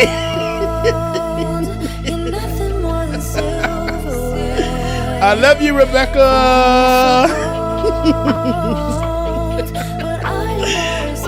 Y'all, welcome back to the screen. Rebecca and Ben. I be feeling I feel so vulnerable, James, when you're up there and you just be saying everything. Like, I be like, dang, that dude can say anything he want to the audience right now. You're like, I don't like y'all. He's just like, I can't stand none of y'all. I'll be spilling my soul. I'll be talking cash money shit about y'all. Well, you be pouring your soul out, man. You be pouring your soul out to the a people. little too much soul, because, sweetie, like, I wanted to watch for sure Cruella, and I'm like, okay, I like where he's going with this. He's telling me I need to watch Cruella because there's a reason, and I like the point that you made that all villains have a story and they're not always actual villains. There's something Killmonger behind it. Yeah, Killmonger. But then you did that. You spoiled why. I don't like that. I don't even want to watch it. But you anyway, it's so much. You still have to watch it, Rebecca. You still it's because there's so much I didn't say. You still have to watch it. But I don't want villains who are like ex-boyfriends to think that's an excuse for them. So exactly, some people are villains. They just naturally are, and they try to use like I ain't had no daddy growing up to be an excuse. Right. And that's not always an excuse. Because like daddy issues, I understand them. A lot of people have them, but it's how you decide to take it and, and be a better person. That does not give you excuse to constantly disrespect people. I don't know. Like, that just came in my spirit. Yeah. But No, that's can have true. stories. And let me tell you, let me just say this one thing about what you just said, Rebecca, that is so true. We just got to accept that there are some bad people here. Yeah. And that there are some people who are villains and they don't need a backstory. See, I no, I'm gonna save it for the after party. I got 3 stories I'm gonna tell y'all in the after party. One of them is this: we as Black people have never had to make up villains. We've been living with y'all for a long time. All these backstories y'all been given, these books, y'all have to dream up Negan. They had to dream up Negan to create the kind of trauma that they put Black people through. But that's for the after party. Go ahead, Rebecca. Ooh. Well, that was that on that. That was a good point too, Ben. There's so many points that we can go with this. Yeah, it is. It's not to knock. Like I said, it's not to knock. I got issues, right? I got a lot of issues, right? Mentally, physically, medically. I do. Listen. But I could have let, like, this morning, I was going through a bit of an anxiety moment. Because I have bad anxiety, y'all. My anxiety, when it takes over like nobody's business. And before, I used to make it an excuse for how I acted in certain places. Well, y'all know my anxiety was acting up. Y'all know. But then I'm like, okay, Rebecca, now you can't make that an excuse every time you go out and you start getting a little crazy, a little shifty. I start twitching and you start just going crazy. You can't do that. You have to take hold of it and control that. So there are things that we can take control of. And when you're treating people bad and when negativity is coming from you, if there's something negative, if something that you are doing to hurt people and someone says, hey, that hurt me, your excuse can't be like, you know how I am. And my excuse being with you or being your friend or being whatever can't be like, you know how she is. You know that's just how she is. I know my friend. I know no, I've held you accountable already. I've held you accountable, and I've been by your side. I stuck right beside you. Now you got to respect my feelings. You got to respect my feelings. Absolutely. So, and before we get started, can we plug patreon.com/liking-or-not real quick? Patreon.com/liking-or-not or patreon.com/the BPD show. And the only reason I say that is because, y'all, I had no choice but to finance a new MacBook because my old one is just, it's not working right now. I told you these things are, man, I can't stand Apple. Hindsight, this MacBook is like 6 going on 7 years old. So, but I'm on it now, and when I tell you it lags, I can't do music anymore on it barely. Listen. And the interest rate is 199%. What? But I had no choice, y'all. I had absolutely had no choice, and it's another bill I can't afford. But if I want to be here still and put myself out there for y'all, I have to do it. James speaking that into the atmosphere. He's saying somebody in this audience is going to be able to run him a laptop real quick. So this morning, I actually, it's funny you say that, Bubba. You know what, guys? This is gonna be a quick point. Bubba, your MacBook you deserve so that you can be here and you can play music. It's coming. And can, so anybody who's watching, please plug into patreon.com/like-it-or-not. But I actually, this yesterday I was while I was at work, I did receive a phone call from my healthcare providers, and they were like, hey girl, well, that's not what they didn't say, hey girl. They're like, hi, can we speak to Rebecca? I'm like, yeah, whatever. And they were like, we can't, we have everything in place for you. And as you guys know, I've talked about it on the show multiple times. I have a pre-existing condition where it's been tough. I had surgery for and everything like that. And for the past year, I've been on a system where I got drugs in my body. So these drugs for a year. In August, I have my big checkup, to make sure that I am A-okay. But for some reason, my healthcare provider called me yesterday, told me it's no longer covered. You guys, I am literally at the end of the stretch where I get to get checked up and make sure that there are no more like cancerous cells or no more pre-existing condition, things like that. I am at the last stretch. We have literally. So if I don't stay on this the way that they told me to, can't get my drugs. So I paid half of it. And I was like, you know what? I'm just going to, like you did, Bubba, reach out to our audience and ask for assistance. I don't need to tell you the number because I don't want to overwhelm you guys. It's not that much, but I paid what I could. And if you guys can I'm gonna drop my Cash App instead. Go ahead, Becca. Because it's Becca's Voice, BeccasVoice. And if everybody who's watching right now gives $1, I don't care. 50 cents. I don't really care. Okay, I tell you what. Hang on. Let me do this properly then. Let me do this properly. We're gonna raise the offering. I'm gonna do it properly because you got to do everything in decency and in order. All right, because we got to have the folks that are bringing you guys this content. Now, listen. This is a working class show. If there's ever a working class show, let's just cut to the core here, right, folks? I am barely, by the skin of my teeth, no longer in the working class. So that should let you know that my co-hosts are very much so still in the working class, Black people who understand the necessity for liberation, the necessity for what we do, and that's why you guys are here every single day. And so to that end, you can't have the people who are trying to provide you this kind of content, or at least you shouldn't, out here struggling. So Rebecca, Cash App, James, Cash App, switch. I want y'all to switch out on your screen. David, switch out their Twitter handles and put their Cash App handles in there. And as y'all drop some good, I mean, I don't want to make it seem like, this is not, I'm not making y'all perform, but y'all, when they say something dope, they say something smart, tip your DJ, tip your host, tip your hostess. That's just, so let's do it like that. Put y'all Cash Apps on the screen, because I know the audience would not want y'all out here bringing this amazing content to them every single day.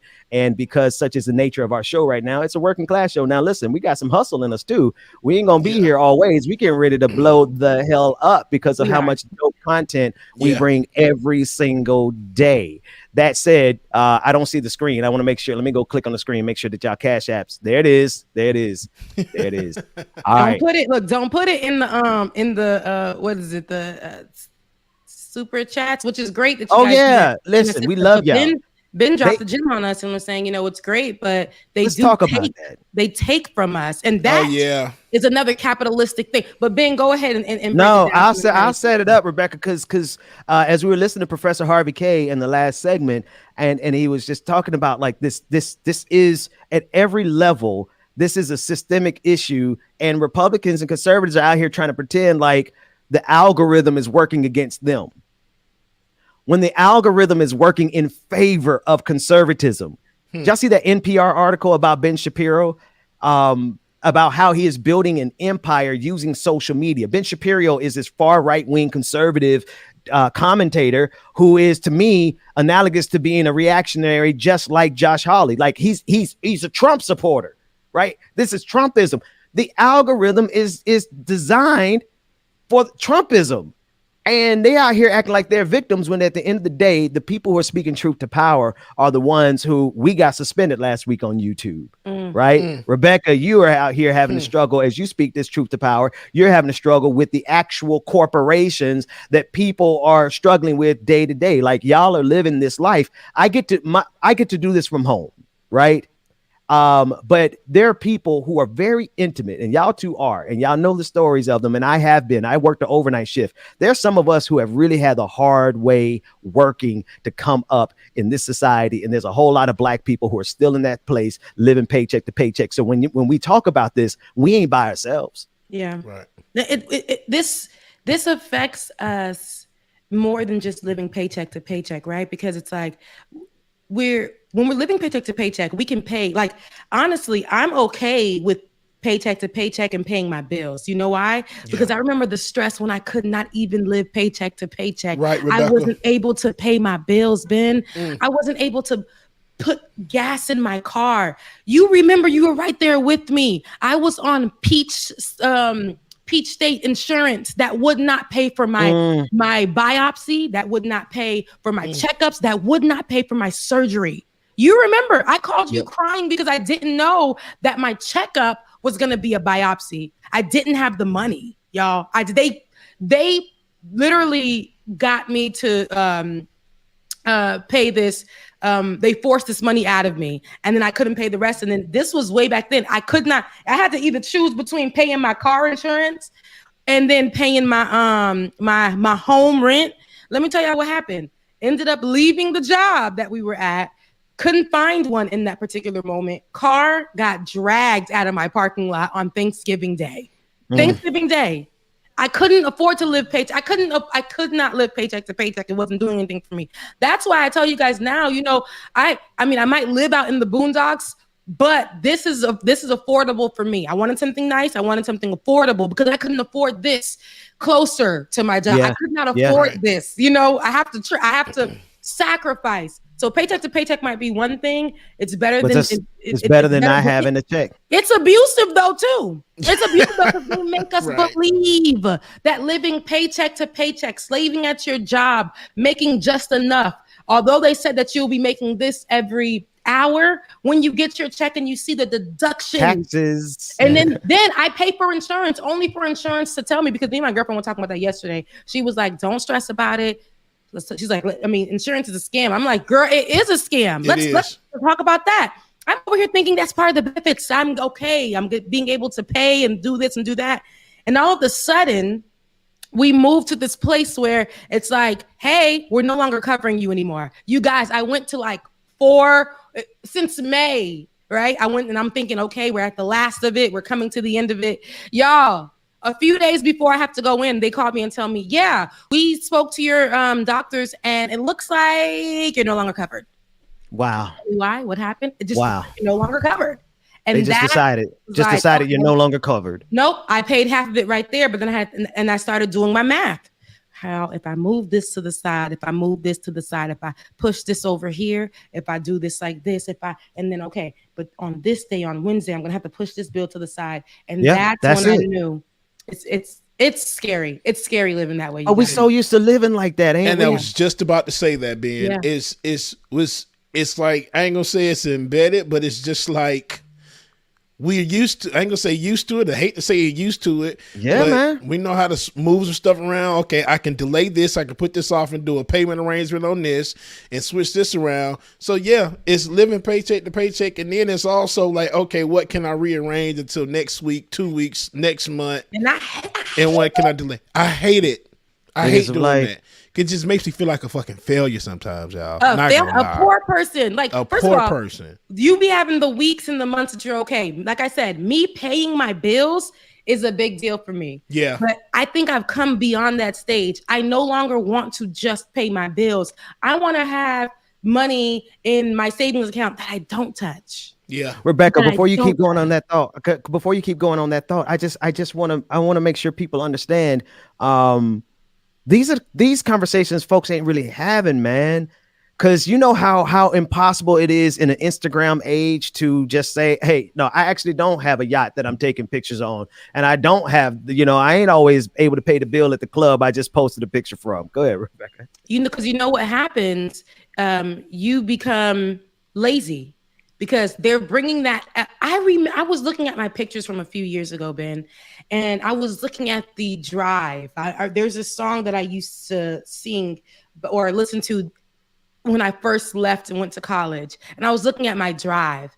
But there are 2 things there that I can say. Your drive for life and your career. For life, to get into journalism. To start just looking at everything and whatever. That's when degrees meant something. Okay. It wasn't just Meganese. It was really degrees. Like, it really meant something. I didn't have the pressure of, you got degrees.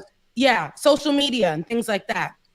But I remember there's a song by Jasmine Sullivan. She was just early 20s at the time, and she was saying, I got to dream big, because when it happens, it's going to happen real quick. That song really pushed me, because Rebecca, you got to dream big. I've always been a big dreamer. You and my sister Rebecca, that's my favorite song ever created. Right? It's Ben, you should listen to it, because it makes you feel good. It makes you feel like, okay, right now, listen to Dream Big by Jasmine Sullivan. It's motivation. Yes. Right. I was a little 17-year-old, and it motivated me to get up and go to Tallahassee to FAMU. But when I got there, I'm like, okay, every day was a day for me to challenge myself.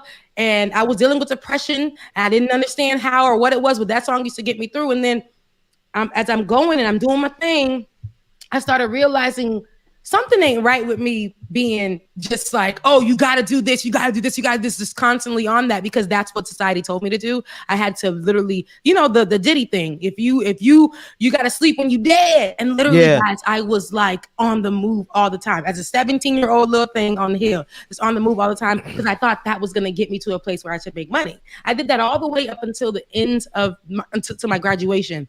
Ended up got 2 degrees. Ended up graduating. And all of that work that I did, I didn't get any fruits of your labor. I moved to New York with $50 in my pocket. No support from my parents as far as like they didn't want me to. I moved there poor with one little bag and some high heels on. Okay. And I still got abused by the system because I was working for big name companies. I worked for Bravo, a show on Bravo. And I just because I said, hey, I feel like you're not, to the woman that I was working for the show, I said, hey, I feel like you're being kind of mean to me. Like, and I don't like it. It's on camera. Like, we're on the show. And she told me, well, this is what you have to go through. Oh, so that's abusive. Yes. The I abuse said, you know what? In order to be in entertainment journalism, I'm not going to do this anymore. And when I walked away from it, she didn't pay me a thing after I worked for her the whole entire summer up and down the streets of that's just called an unpaid internship. That's all they right. Exactly. But it wasn't even supposed to be an internship. It was a job. That was my first job. And yeah. See, so y'all see, do y'all understand why I keep people around me? Because some of the stuff y'all saying to me is extremely triggering. I'm not even gonna lie. I'm not even gonna lie. But I want to put a tweet on the screen real quick because it really dovetails to what you're about what you're saying very specifically. This is a tweet from Candace Owens. And it really just shows that sometimes people can be on the trail of truth, but because they got to get a paycheck, they end up lying anyway. Take a look at this tweet on the screen. She said, the COVID vaccine saves lives, which is why the government is making it free. She has that in quotation marks. She wants to challenge this notion. And then this is her argument. She says, okay, so explain to me why insulin and asthma inhalers cost so much money. If the vaccines are really about the government trying to save your life, why do life-saving medicines cost so much? So there's so much happening. Rebecca, you just literally put this in the response. Put this in the response shot if we can. I don't know if you made a video of it, but y'all, this is exactly the question that this begs the question. Why do we have to spend so much money just to effing live in this country? Yeah. Rebecca, why was your insurance company able to just dump you off? Candace Owens is asking the right question. Yes. But her premise is that the government isn't supposed to be here to help you do those things. Then what the hell is the government here for if y'all taking all of my taxpayer dollars out of the check that I'm barely living paycheck to paycheck through? It's so much to unpack here because I'm like, that's such a good question, Candace. We've asked that for a while. When it comes to the healthcare system, why do we have to pay for our survival here? For whatever the reason we may be, for whatever condition we may have, why do we have to pay for our survival here? Now, for her to juxtapose, because that's Van's word, for her to juxtapose that to the fact that the vaccine is free, right? What it does is give the conspiracy theorists that whole, oh yeah, if it's free, then you shouldn't even take it. But hey, you remember that vaccine that a lot of y'all Haitians and immigrants took to get to America, and it caused you to have that big old scar on your arm. Y'all know that one, but y'all took it y'all was like, listen, if it gets me over to America, if it gets me somewhere better, y'all remember that? Because my mama, my daddy, my grandma, my auntie, my cousins, my uncle, and them, they got it. No issue. But and it was free, but it helped them get over here. I say all that to say, you guys are worried about the wrong things. What we need to understand here, and this question is the right question, and it is the perfect question, and it highlights how the United States of America, the government, the health system, is controlling, and they literally will profit off of you being healthy. In order for you to be healthy, you got to pay up, and if you don't pay up, we're gonna kill your ass, and we'll be okay with that. Right. So they even started doing that in some kind of ways with COVID-19. That's why we say, listen, while the vaccine is free, hopefully it remains free. If you notice in the other countries, there are some companies that did not even want to give it up because they want to figure out a way to capitalize that. You mean like the United States of America? United States of America. When I say that, I mean the United States did not want to give it up because they want to capitalize because they didn't capitalize off of it here as they should have. So what they want to do is capitalize off of giving other countries Globally, the vaccine. right. We always find a way to steal, kill, and destroy from people. So I say this to say it doesn't help. It doesn't help at all to make these kind of claims that the vaccine being free is the vaccine being lethal, being something poisonous for people. It's actually very helpful. And right now, while it is free, because I don't know how, y'all know how America moves, they a little shifty. So you don't know what it would look like when they start saying, oh, now we have this special Delta variant vaccine or whatever the case may be, and it costs X, Y, and Z. Get your vaccine today. Save yourself while you can. So we don't even need a new, like that's the other thing. It's such a level of stupidity. I got some clips of Rand Paul. Y'all, these are the people who are elected officials. These are people who are senators. These are people who actually are deciding. I gotta put this in context because I'll talk about this in the after party. It really throws me that people have the gall to think that they have the right to determine the destiny of humanity. But Rand Paul is one of the people who think he has the right to determine the destiny of humanity. And this is how stupid this man is. Take a listen to this first clip. Fauci, knowing that it is a crime. Dr. Fauci, knowing that it is a crime to lie to Congress, do you wish to retract your statement of May 11th where you claimed that the NIH never funded gain-of-function research in Wuhan? Senator Paul, I have never lied before the Congress, and I do not retract that statement.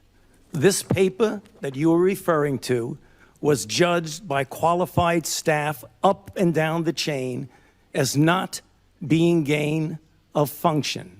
Let me finish. You take an animal virus and you increase its transmissibility to humans. Right. You're saying that's not gain of function? Yeah, that is correct. And Senator Paul, you do not know what you are talking about, quite frankly. And I want to say that officially. Can I answer gain of function? This is your definition that you guys wrote.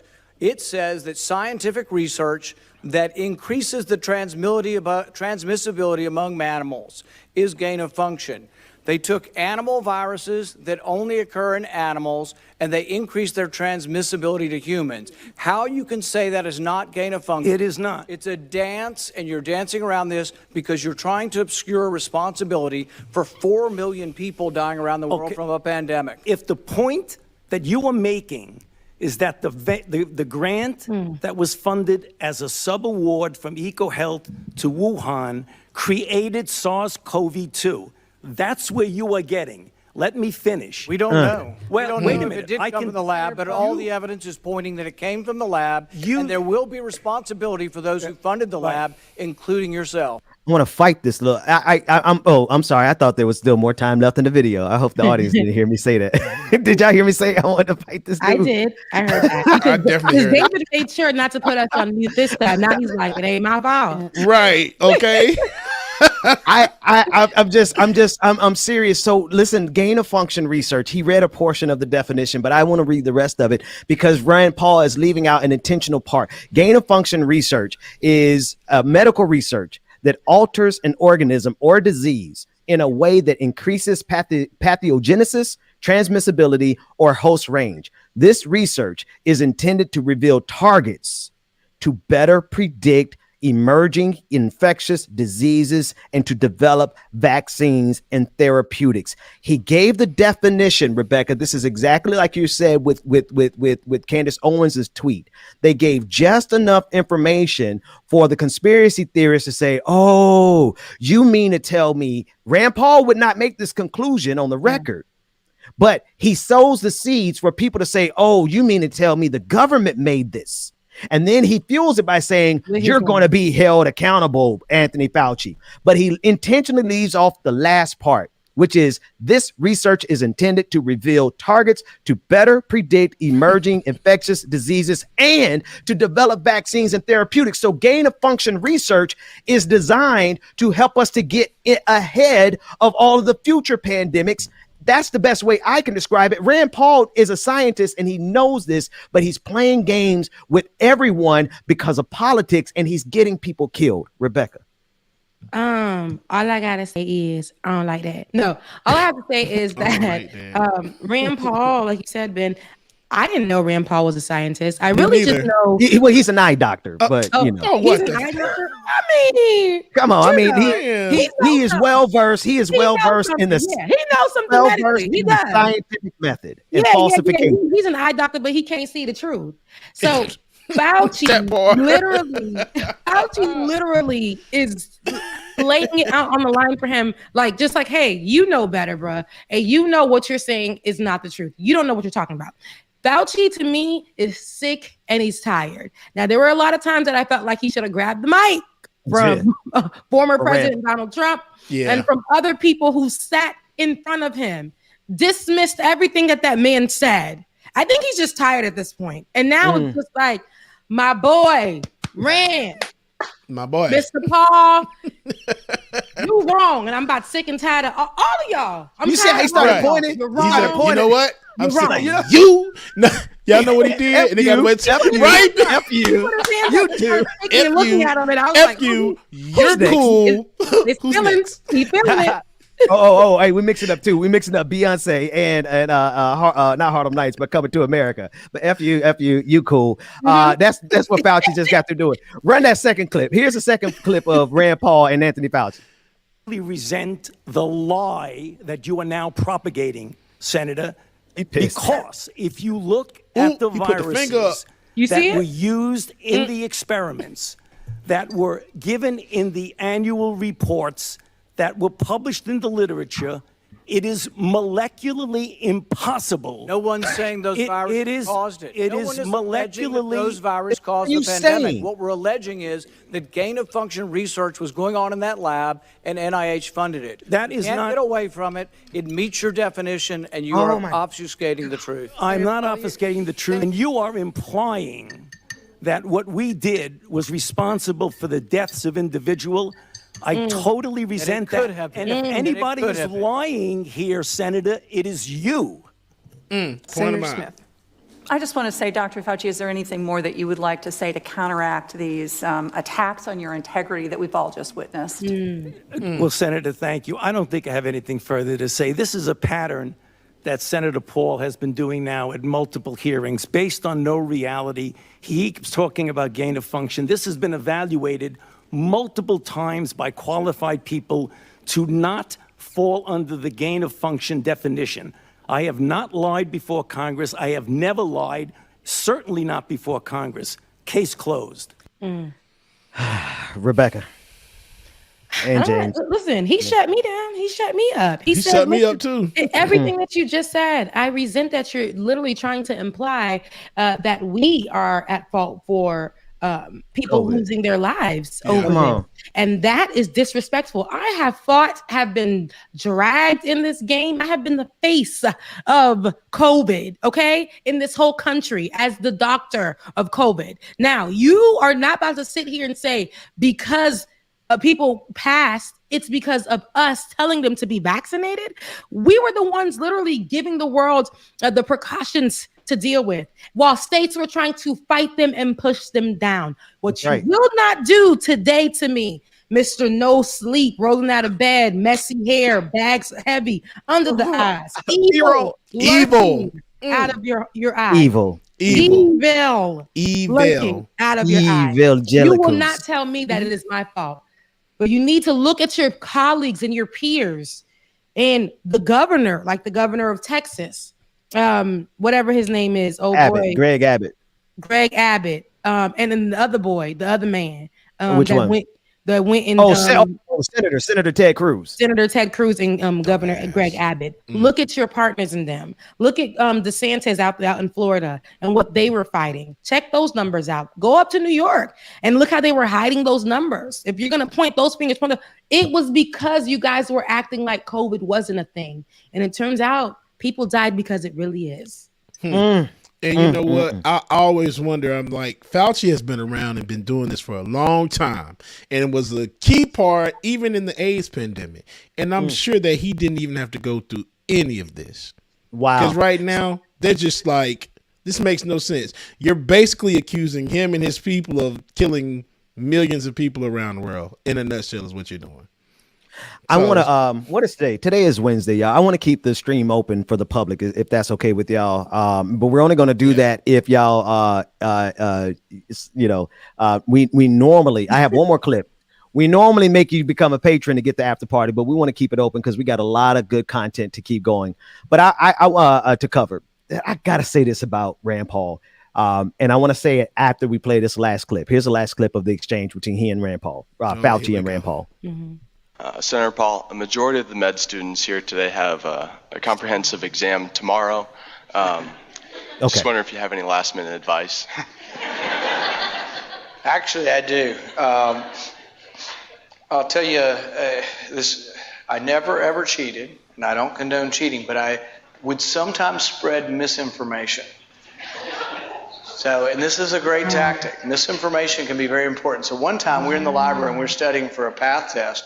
And so we just started spreading the rumor that we knew what was on the test, and it was definitely all about liver. Everything, there's going to be a vast majority of questions all about liver. So we tried to trick all of our competing students into overstudying for the liver and not studying for the kidney and every other organ that's on there. But so that's my advice. Misinformation works. So try to trick your opponents into knowing that the test is about something it's not. So he should have been on that the ship yesterday with the other dick. with Amazon. Listen, do we have those? Wait, no, we're not in the conversation yet. We've had a piece of it, but I got that. I got that clip. And I got that. But what that man just said, and that's a good one. That's a good one, Bubba. What that man just said just now, you guys, pay clear attention. Yeah, pay attention. Pay clear attention. Misinformation is a problem.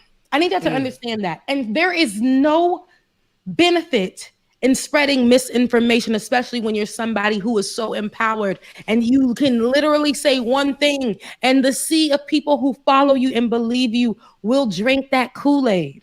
This and is a they senator. Will die. Yes. They will die because Rand Paul is sitting here.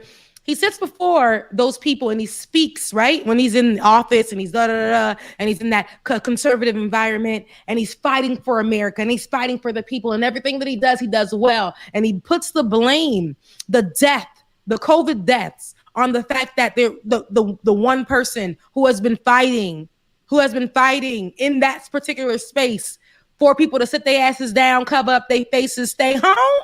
Yeah. Get vaccinated. You blame him and you say to Dr. Fauci that he and everybody that supports him is the cause of the death of COVID. That's the problem. But yet you sit here in front of this relaxed crowd and you make a joke about misinformation. You need to believe that man as he spoke, the way that he spoke. You need to believe him. Misinformation and the fact that he is so proud of sharing it and saying that there's a benefit to it. There's a benefit to it. It's all a part of the plan. Come on, somebody. I got to break down what this man did because I want y'all to see exactly what it means. And then, James, we'll go to a break. We're going to come back with the after party vibe. But wherever you're watching, Facebook, Twitter, Twitch, YouTube, wherever, don't go anywhere. We're going to stay public today because I want y'all to send a cash app to James and Rebecca. So we're going to stay public. But I got to say this, y'all. Rand Paul, what he did not say, what he stopped short of saying in that clip, is that the results of his actions meant that he caused other students to fail or to perform lower than they normally would because of his misinformation. The question, we got to play the clip again. I didn't introduce it right the last time, but I got to introduce it again. I want y'all to listen as he explains his success. Rand Paul's success is based on being able to make other people perform worse through misinformation. Take a listen to this clip one more time. Senator Paul, a majority of the med students here today have a comprehensive exam tomorrow. Just wondering if you have any last minute advice. Actually, I do. I'll tell you this. I never ever cheated, and I don't condone cheating, but I would sometimes spread misinformation. So, and this is a great tactic. Misinformation can be very important. So one time we were in the library and we were studying for a path test. And so we just started spreading the rumor that we knew what was on the test, and it was definitely all about liver. Everything, there's going to be a vast majority of questions all about liver. So we tried to trick all of our competing students into overstudying for the liver and not studying for the kidney and every other organ that's on there. But so that's my advice. Misinformation works. So try to trick your opponents into knowing that the test is about something it's not. Trick your opponents into thinking the test is about something that it's not. This is from a 2013 speech at the University of Kentucky, and it is at the Benjamin Rush Institute. In response to advice on medical students having to perform on a test, he said, spread information to your opponents so that they can perform worse. And what does that do? That means all he has to do is just do a general mediocre white supremacist job of studying. But because he actively made sure that other people got misinformation and they studied the wrong thing, that means instead of them getting an A, they got a C. And that made his B look amazing. That's how America has always worked in this country. Absolutely. James, I don't care if this clip was from 2005, 2003. Right. What happens is your mess will always come back and haunt you in the behind. But this is what he's doing with COVID-19. This is what I'm saying. Yeah. It aged beautifully. It aged like fine wine, because what happened was when it circled back, we were able to say, and the thing is, what is trending right now? COVID and misinformation. That is the trend right now. And you talking about misinforming people back in 2013. Now this is his moment. Leading the misinformation game today in 2021. Come on, somebody. It don't get no better than that. This is Rand Paul's moment. He admitted in 2013 his entire life has been built off of misinformation. That's the only way he's been able to achieve anything in his life, because he was mediocre and he could not keep up with the competition. So he had to spread misinformation so that his competition will perform worse. And he's doing that with COVID-19. Republicans know that they are responsible for the 630,000 people who are dead from COVID-19. So instead of facing the reality of their sociopathy, they are now trying to blame, through misinformation, Anthony Fauci and gain of function research, because they know their supporters, conservatives, are too dumb to just go to Wikipedia and understand that gain of function research is intended and designed to help us to get ahead of the next pandemic. But because of the pandemic of stupidity and misinformation from people like Rand Paul, we got 630,000 people dead in the United States of America. James, take us to a break, man. When we come back, we're gonna talk about these dicks that flew to space yesterday. Dicks. Hey, man, thank y'all so much again for staying tuned and rocking with us. I want to read a few things here, so make sure y'all stay tuned. And shout out to all of the love that we're receiving via Cash App, y'all. We greatly appreciate it. Again, $ Becca's Voice and $ DJ X3C. Let's see what we can get read here. I got a few things to read.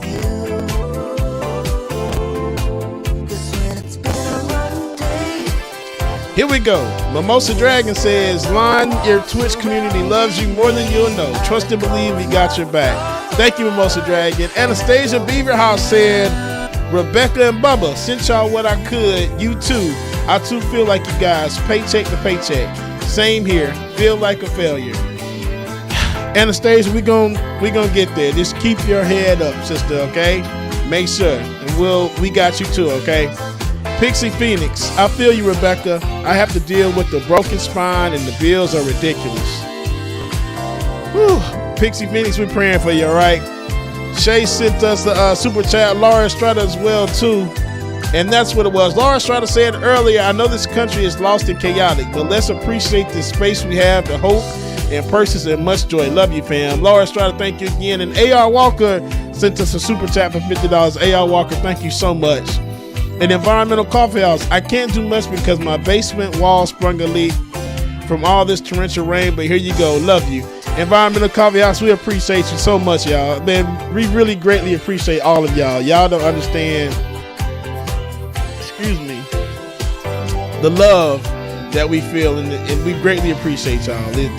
Every little bit helps, and we greatly appreciate it. Again, like it or not, patreon.com/like it or not, or if you want to donate to the Cash App, mine, DJ X3C, and Rebecca's is Becca's Voice, BECCASVOICE. Y'all make sure y'all stay tuned. We got some more coming up. The after party which is going to stay streaming. So make sure that you stay tuned, y'all.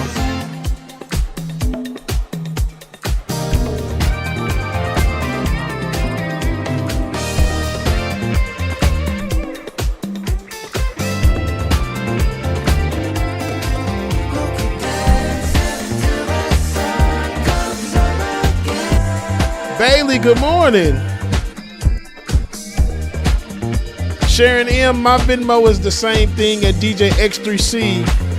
Rebecca, do you have something else besides Cash App? I think if you do, Rebecca, just let me know and I'll make sure I share it as well too.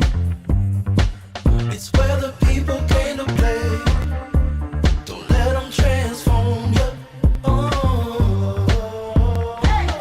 And also, I see some people are requesting the PayPal. PayPal is DJ Exclusive, DJ XXXCLUSIVE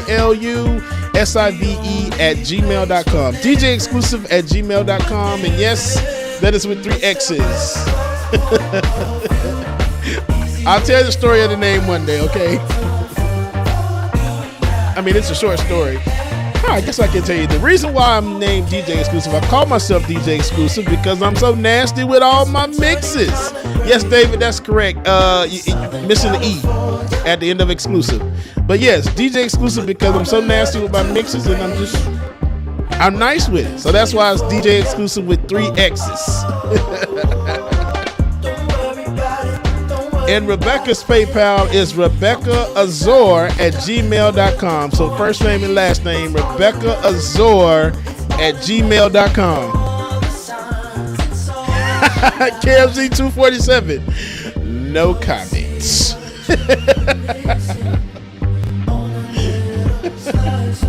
He says, boom, chicka, wow, wow. That came from me. Yep, that's my fault, y'all. I was the creator for that.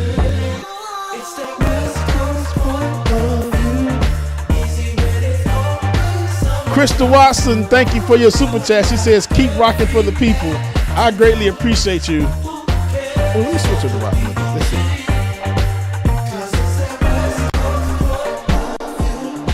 see. Demon Yama Mama, you're quite welcome.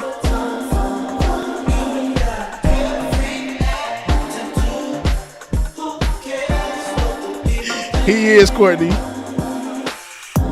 Boy, you had me from the start. By the way you stared, the way you wrote upon me, yeah, yeah. Man, I felt your energy. Shout out Goku. Being loved and treated differently, yeah. Justin Draconis, you just let me know. I got you. Signals got crossed, and now we're on completely different pages. Look at this. Let's go where we were.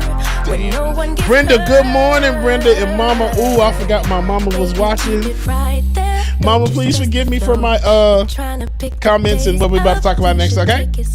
Y'all welcome back to the screen. Ben and Rebecca. Wait a minute. Wait. Well, now we still public now. If we need to go private to be safe, because, you know, my mama watching. So I want us to be mindful. So I know we're in after party mode, but if we need to, maybe we should actually go to the after party. What y'all think? Thank you for not getting me stuff in my face, David. Okay, so let's do this. I have a feeling we're going to need to actually go to the after party, folks. No, we're not going to need to go to the after party. I think we just have to fix those words, Ben. We're just okay. Ben. You don't, Ben. Because my mama is watching. Y'all crazy. Yeah, wow. Okay. I ain't gonna get me in trouble. We are not. It's okay. Mama knows that you a grown man with kids. How your kids got here? We didn't drop the D already earlier, so it's okay. Yeah. Well, you know what? My kids are watching now because we're in transition. My wife is getting ready to go do her thing, and now the kids are. You know, the after party is fair game. They might be running in here. So my kids are watching. So do we need to go? Okay. No, because I'm gonna say, because if I need to close the door. Walk to the door and stare at you. No, I'm gonna cut the YouTube stream off so that anyway, all right. Let's go. Listen, we are watching this penis erectile dysfunction flight to space of Jeff Bezos, which is the greatest statement of overcompensating for a shortfall in a certain category. Jeff Bezos spent good money to go take a trip because he's that rich.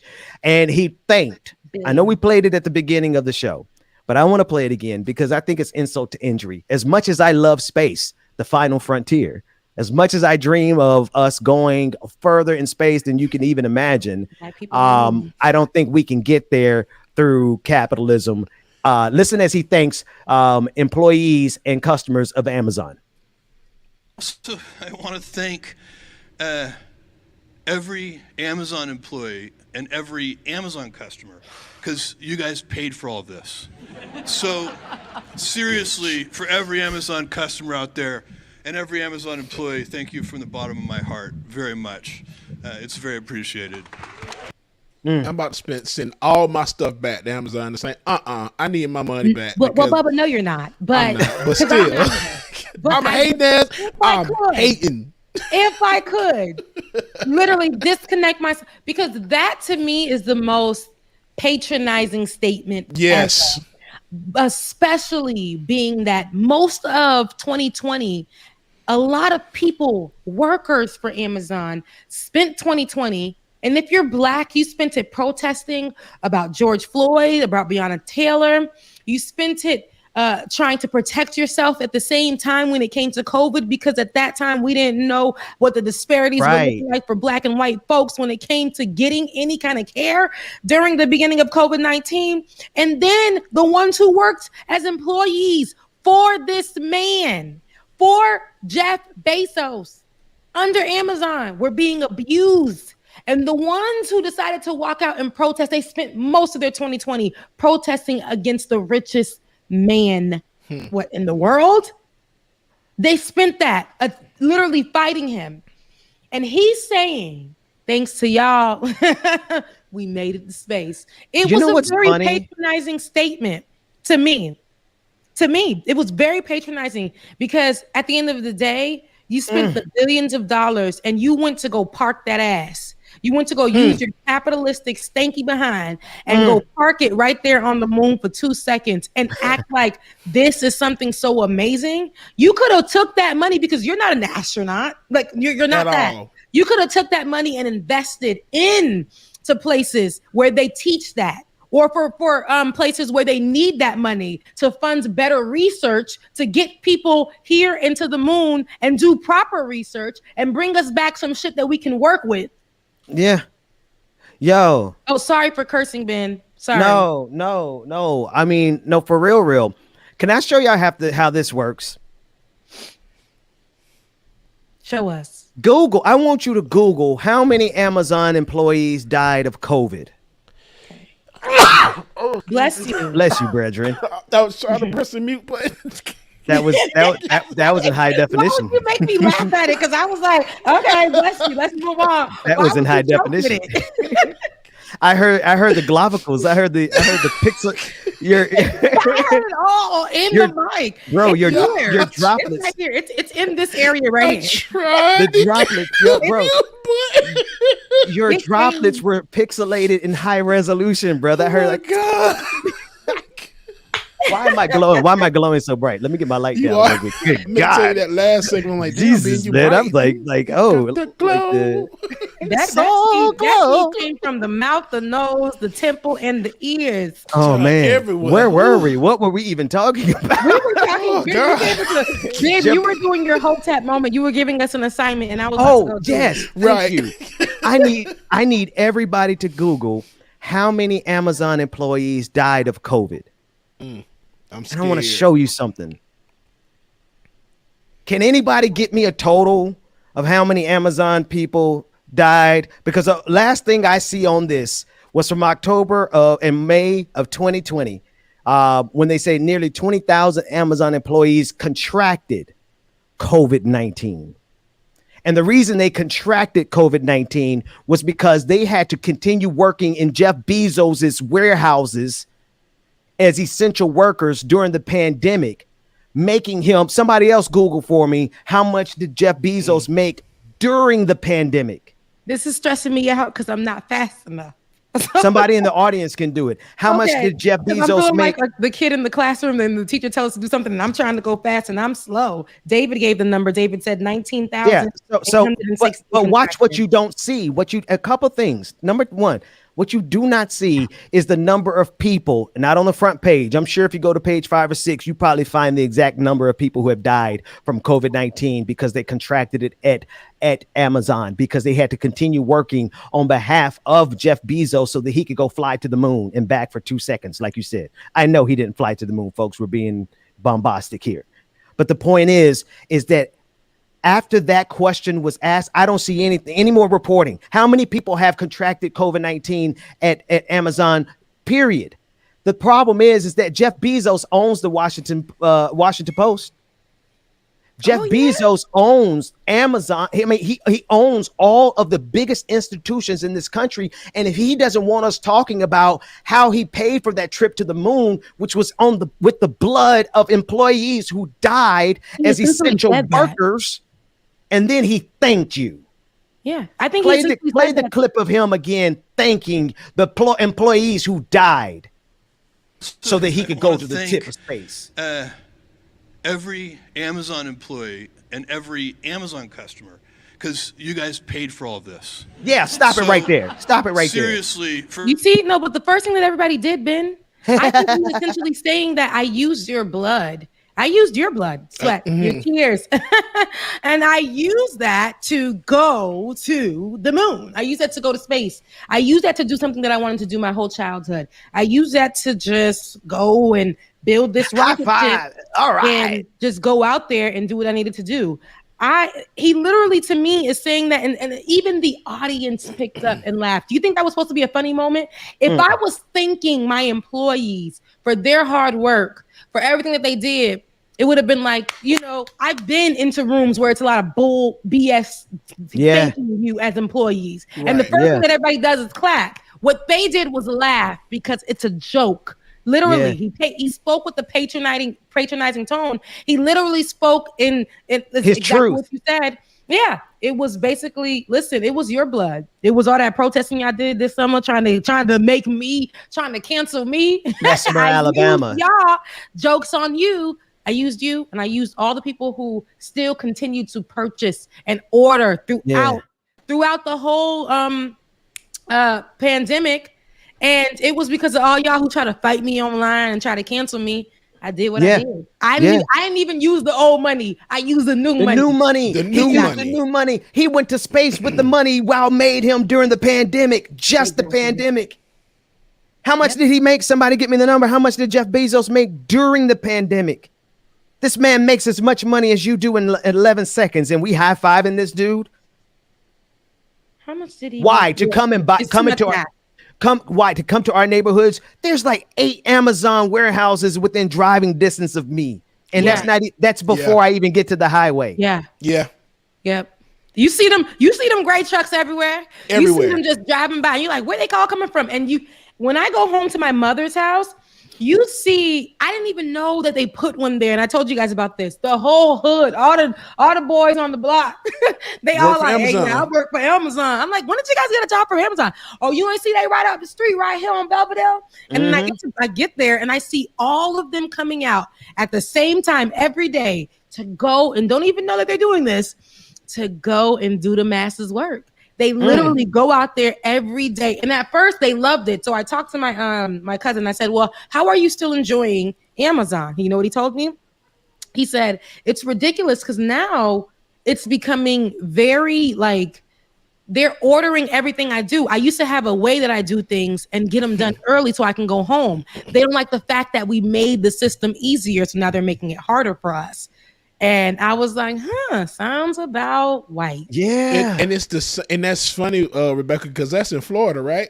Yeah. I have a friend in Tennessee says the exact same thing. Yeah. Oh, I know people up in Boston.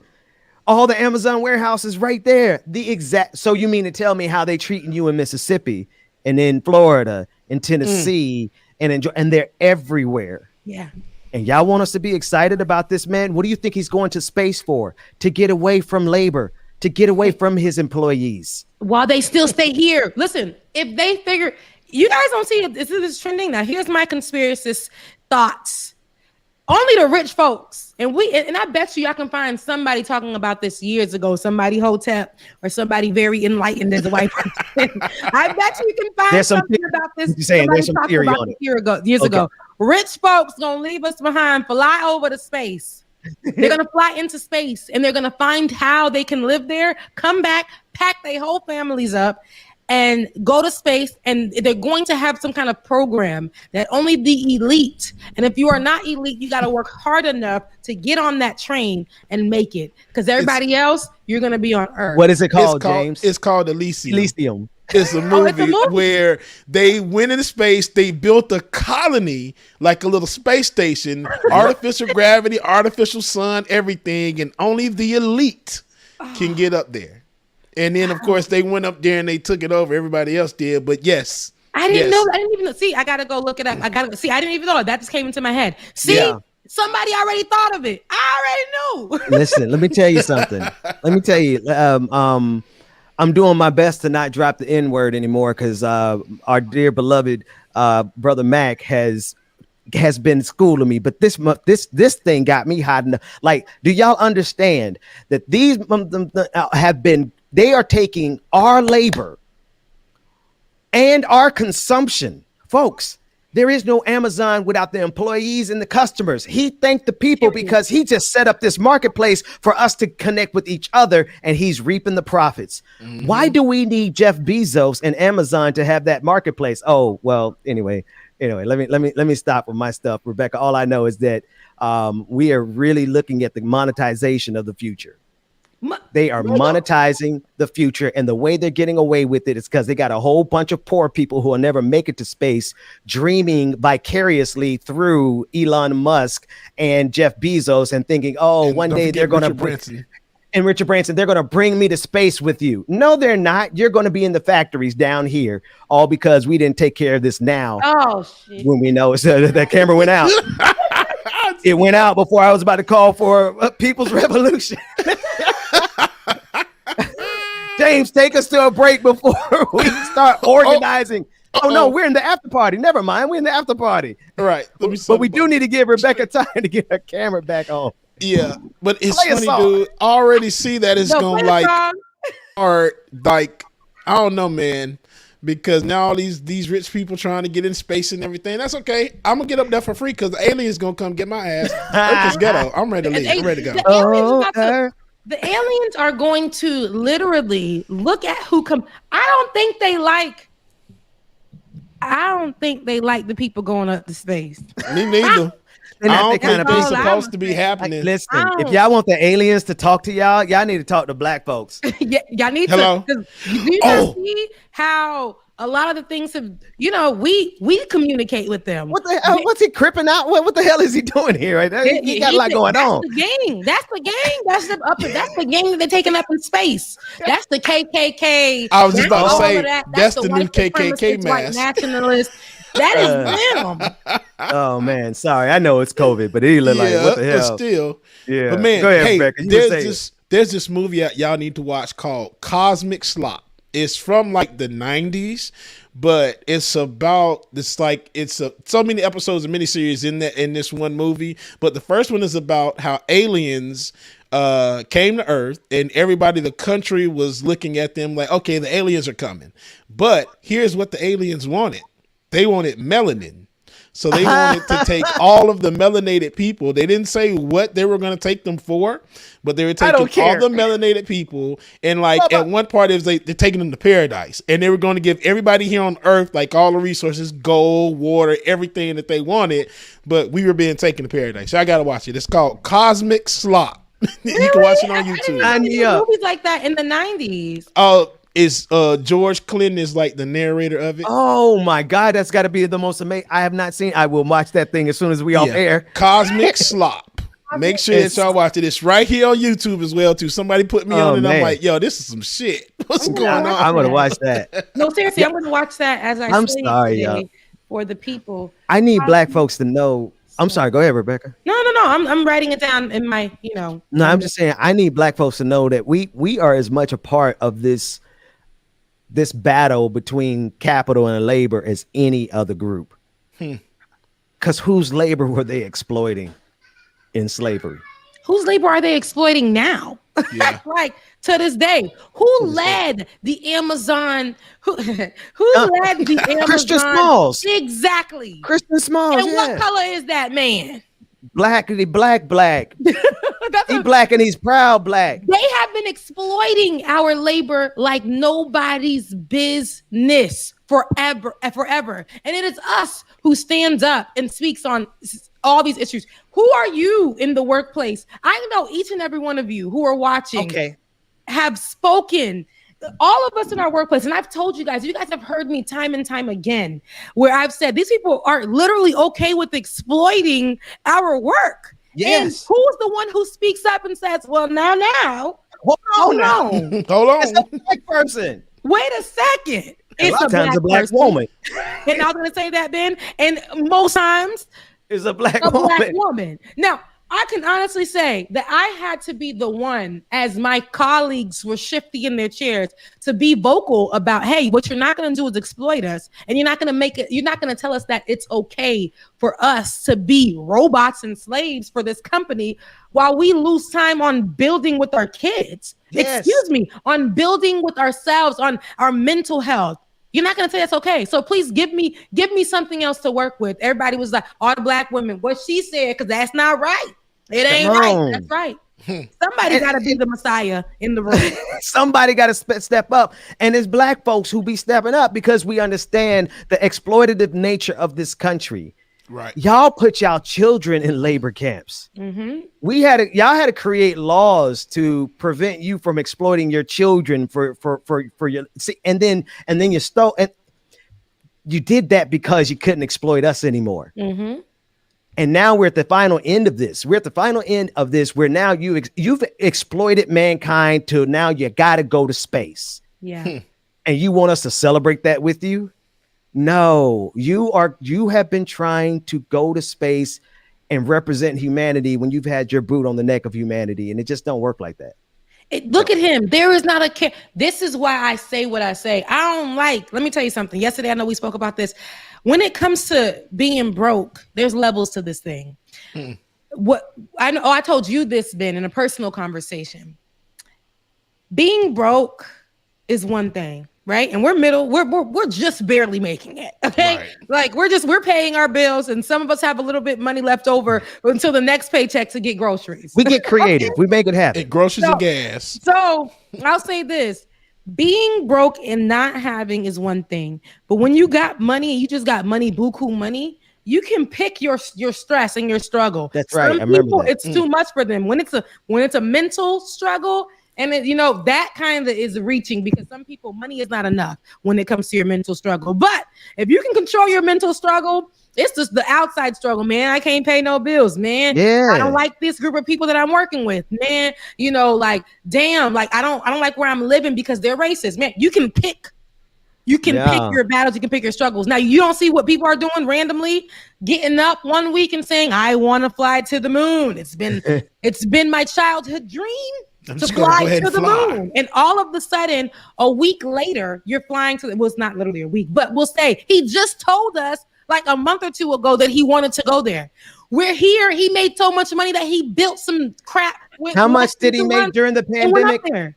$70 billion, Rebecca. He said he made $70 billion. If I read that correctly, David, if I didn't, shout in my ear, but it looks like he made $70 billion during the last 18 months of the pandemic. Go ahead, Rebecca. No, that's it.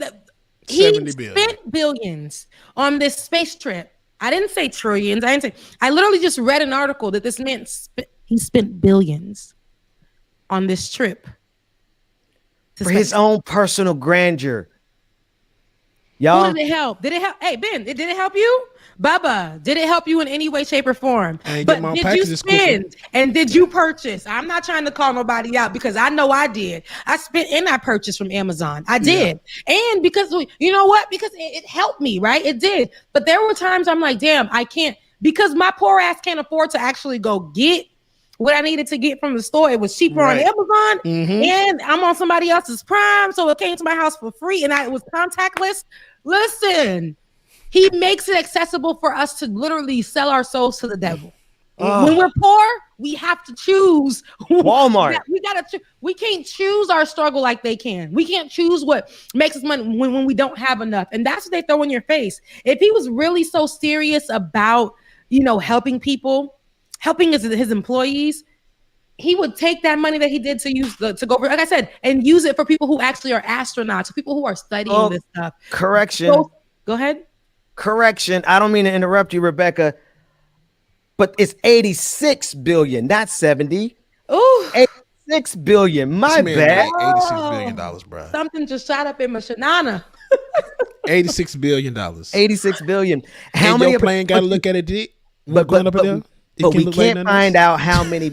But we cannot find out how many Amazon employees died because they worked those shifts and did not get to go work from home. They did not get any of the benefits. And that's why they were organizing in Bessemer, Alabama. That's why the Black women, Rebecca, were organizing in Bessemer, Alabama, trying to unionize Amazon. But because he made so much money, he's able to not only buy politicians, Jeff Bezos, he's able to buy the news. Because I'm going to challenge, I need somebody, can somebody tell us how many Amazon employees died while this man made $86 billion, so much money that he could just up on a Friday and say, you know what, I think I want to go to the moon. Did he? Sorry. Did he go and to I still have funeral? one more clip. Okay. Did he go to anybody's funeral that when any of his employees? Did he go? Of course not. Did he send a card? Did he what? Like, come on, somebody. Everyone that works for him, I'm pretty sure, has to endure. Some people didn't live to see another day because they worked so hard, didn't want to lose their job. Benjamin, because they have to feed their kids. They monetize. Williams. Yo. Y'all better get me off the screen because I'm gonna tell you the truth. They got you afraid of us seizing the means of production, but they've seized the means of our survival. Hello. They have monetized our survival. Because we have no choice but to go out here and work in this pandemic. People paid with their life because they had to pay for their children's food and rent. And y'all want us to celebrate this man going to the moon? I know he went to space. We're being bombastic here, but that's how much money he made. $86 billion in the pandemic. And let me show you how they want to think of Black people. They're going to vilify anybody who fights for liberation. Right now, they're all lined up against Nina Turner. Every one of them are lined up against Nina Turner in the 11th district of Cleveland, of Ohio. Everybody's trying to stop that particular Black woman from getting elected to Congress. But they want to think of you as a good little Negro who is out there. Every good little Negro who's out there watching Jeff Bezos fly to the moon is a good little Negro that we don't have on the side of the road shooting people. Play that clip. People will criticize what I'm about to say. The young man sitting there, excited as he was, that's one less Black kid on a corner getting ready to use a weapon. What? Hey. Can I go? Listen, when I seen that clip, I played it because it was so short. I played it like 10 times because I needed to hear it. And I said, did he just say that Jeff Bezos going up to space and a little Black man or a little Black boy in the middle of this being excited during the landing, the fact that Jeff Bezos went to space and excited a little Black boy is one less thug on the streets because of Jeff Bezos. Play that again, David, with sound, please. Yeah, let's. People will criticize what I'm about to say. The young man sitting there, excited as he was, that's one less Black kid on a corner somewhere getting ready to use a weapon. People will criticize what I'm about to say. The young man sitting there, excited as he was, that's one less Black kid on a corner somewhere getting ready to use a weapon. One more time. People will criticize what I'm about to say. The young man sitting there, excited as he was, that's one less Black kid on a corner somewhere getting ready to use a weapon. All right, mute it, man, mute it. Who is this Uncle Ruckus ass mother? No, he's definitely an Uncle Ruckus. Honestly, Like, this actually, real. I can't even ride him out. Like I can't. I'm Charlie Bolden. It angers me. Charlie Bolden. It angers me that he sat here. And look at Gail. I want to know what Gail said after. I wish we had that. Yeah. Because for him to sit here on CBS and sit here on the People Channel and say, as a black man, that this white man going into space, exciting a black child, means that this one less black thug in the streets to cause mischief, to cause issues in the world. Are you kidding me right now? Let me tell you something. So when the cops shoot down a black kid for playing in the streets with a gun, that's exactly what they think too. One less black. Did you not see the comments surrounding those black deaths? One less black person. Because that's what I hear when I hear him saying that. One less black person because of a white savior. The cops are a white savior to this damn United States. Jeff Bezos is a white savior in this damn United States. This is what they're trying to frame that as. I don't have time for it. Yeah, go to space, do your thing, go in your little dick ship, do what you got to do, whatever you need to do, do it. But my God, do not ever put your little dirty mouth, black or white, on none of our black children. And already put them in the box that America puts them in already, as young thugs or not capable, not smart, not nothing. Don't do that. That is the comfortable lens through which they are accustomed to viewing blackness.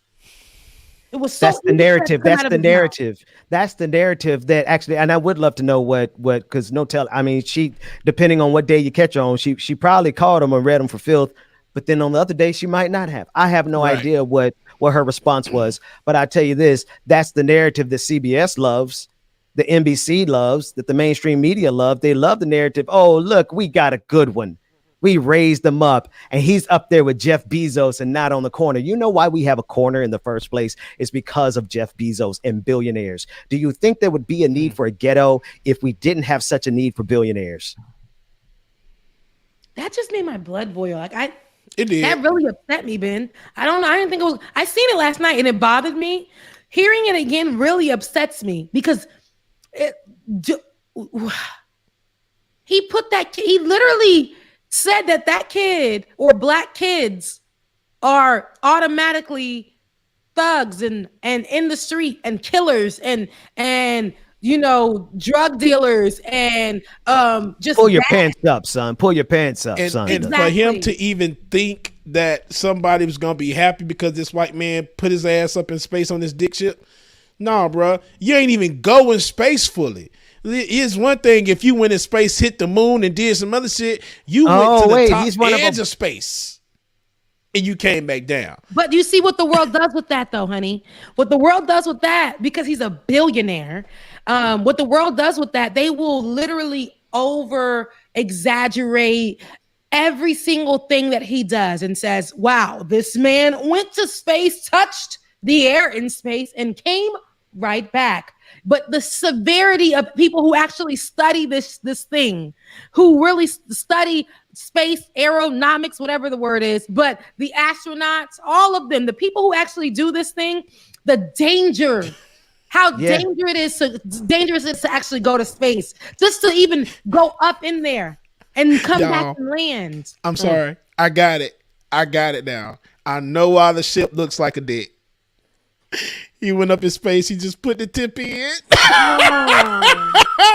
Shout out to Mara. Mara said that in the chat room. That was really good, though. This is why it's the after party. That was really good. But that was good. Rebecca, you're saying these people have put their life. This is what is life and death for one group is a game for billionaires. Yes. Mm-hmm. That's what I heard you say if I was listening. That's exactly what I said, Ben. Thank you so much for interpreting for me. But that's exactly what I said.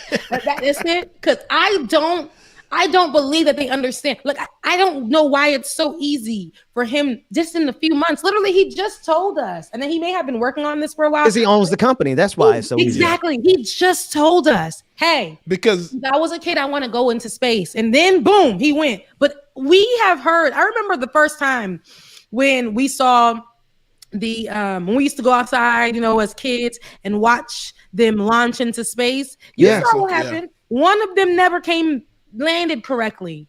Mhm. It was a scary moment for everyone because it's the seriousness in it. And this is Oh, something I'm thinking. I thought you meant like Challenger, because I grew up. One of my first memories is the That's space what I was shuttle talking Challenger about. blowing Yeah. up. Yeah, absolutely. And then that's why every time after that, anytime they were going and launching into space, and we would be so scared. Like, God, please let it go up. Let it go up safely, God. Like, let it go up safely. We've heard about what happened before. Let it go up safely. And here it is, how easily and accessible for somebody to just go up for fun, when there are people who are actually studying this and want to know more about it and how it can help people down here, or how us knowing what's going on up there and how it affects our atmosphere here and how we can fix it. There are so many things, but you just went up there for fun. What was your reason? And that got to was to call yourself an astronaut. You ain't no Let me- goddamn astronaut. You train for 14 hours. You're not an astronaut. You're not an astronaut. You're rich. That's all. You're You're rich. not an astronaut. You're an rich. ass. Thank you, Rebecca. Here's the guy who said that clip, and I want to play that guy again, Charles Bolden Jr.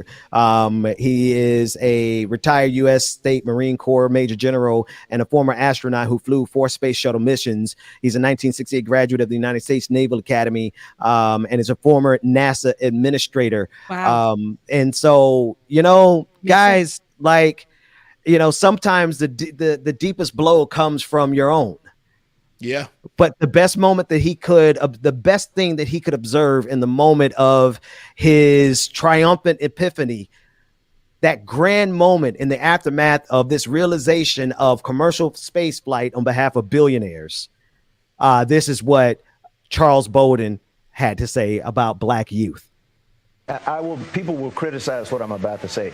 The young man sitting there, excited as he was, that's one less black kid on a corner somewhere, getting ready to use a weapon. Now I'm going to do the rare thing of offering this brother an extension of good faith, to not question him as an individual, his integrity, him as a black man, his black experience, because I can't imagine what it was like to come up and be an astronaut and be to grapple with white supremacy. But that's exactly what has happened. There's a group of black leadership, and their reaction to white supremacy has been one of respectability politics. And this is what our brother represents. I'm not knocking him as a person, because full respect to him for everything that he's accomplished. But respectability politics is still getting us killed. Right? Yeah. Philando Castile was respectable in that he told the police officer that he had a weapon on him and he was licensed to carry. He was constitutionally authorized to be carrying. He was respectable, but he died anyway. And so we got to shift that mindset. I that's the mindset that is the most detrimental to us right now. He got paid to say it.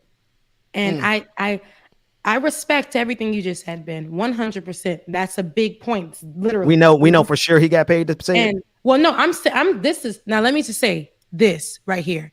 Anybody with, especially you breaking it down like you did, as a black man who literally is coming up, and I'm pretty sure as a minority, the only one. And I'm pretty sure he had to go through a lot of challenges as a black man coming up in this particular, in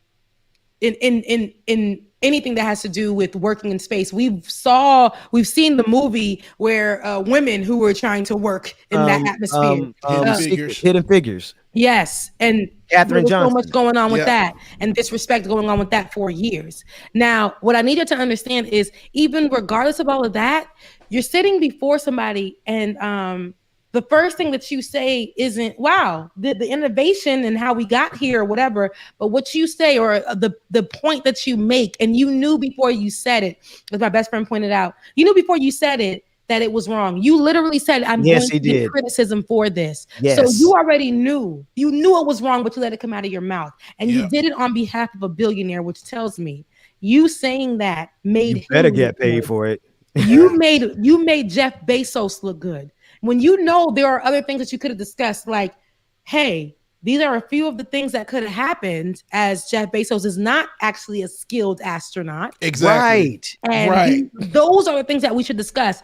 This should not be something that everybody just goes and tries just because. There are requirements. This needs to be done. But you that could have easily been the context of the conversation. A black kid, and I'm telling you, who was the one that led the fight against Jeff Bezos?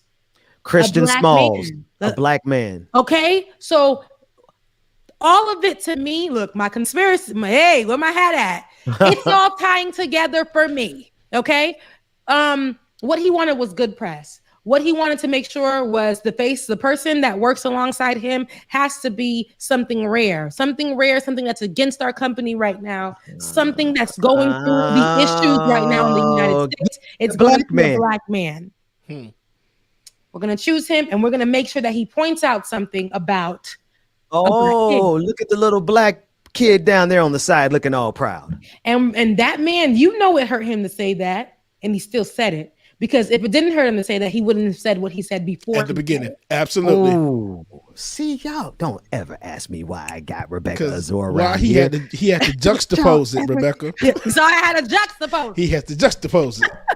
Don't y'all ever ask me why we got Rebecca Azor around here. Y'all out y'all damn minds.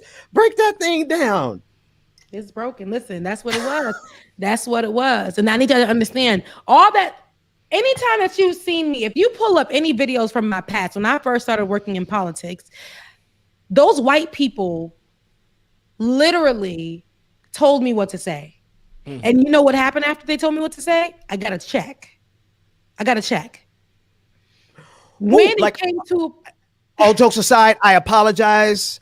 I don't know the context. But he just gave $100 million to Van Jones, a black man. I saw somebody just said that. In my shanana, because when it's white, it's your shanana. In my shanana, you guys, That's the colonized version of shanana. I was like, excuse me.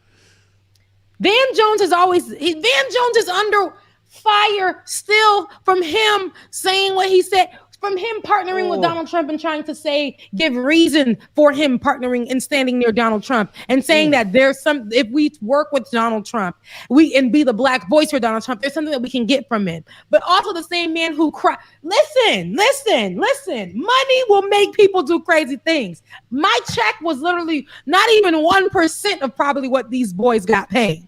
Okay? Not even 0.1%. They paid my bills, but I had to come to a place after a while to understand my voice. You will not monetize on my voice. My voice is not for sale, and I'm gonna have to pick and choose at this particular moment how I move, because now I see that I'm doing everything that you guys want me to do, and I'm actually speaking a lot of satire when there's some real shit going on in the world. My people are being gunned down. Are you not seeing this? My people are being gunned down. Wait a minute, Rebecca, because I got lost in a little bit of that too, but you were talking about your experience as a journalist. Yes. And when we met each other, that was the conditions. Yes. They would love for us to talk about like what the good stuff that like there are black narratives that this country likes, that white progressives and white liberals and white conservatives like about black people. Yes. And one of those narratives is what that guy Charles Bolden Jr. said. Whether he liked it or not, he said that. Rebecca, I'm sorry. Go ahead. No, right there. And I just had to say, so when I see people doing that, trust me, there's something behind it. Nobody's just gonna go and shuck and jive for no reason. Right. And not that he probably needed the money, but this is beneficial to him to do so. I stood beside this man. He paying me for it. And the thing that he said before he said it, I'm going to get criticism because he knows the black community. He knows himself as a black man in the space of Arrow, whatever it's called, but he knows himself in that space and he knows how hard it was for him. He understands that, but he also knows that if he pulls down this storyline for Jeff Bezos will be more likable, more relatable, more understood. When Jeff Bezos sat there and the first thing that he said to the people was, I want to thank my employees. And the response was laughter. Yes. Because the journalists know what's up. They know what's going on. It tells me all I need to know. Exactly. So journalists tell me, why is it that when I Google how many Amazon employees have died of COVID-19, the last thing I see is a report from 2020 telling me how many got infected with COVID-19, because that also suggests to me, Rebecca, this is my speculation here, that the reason I can't find that out easily is because Jeff Bezos actually has enough money to go to space. So he has enough money to stop y'all from reporting on it, especially when he owns the Washington Post. Wow.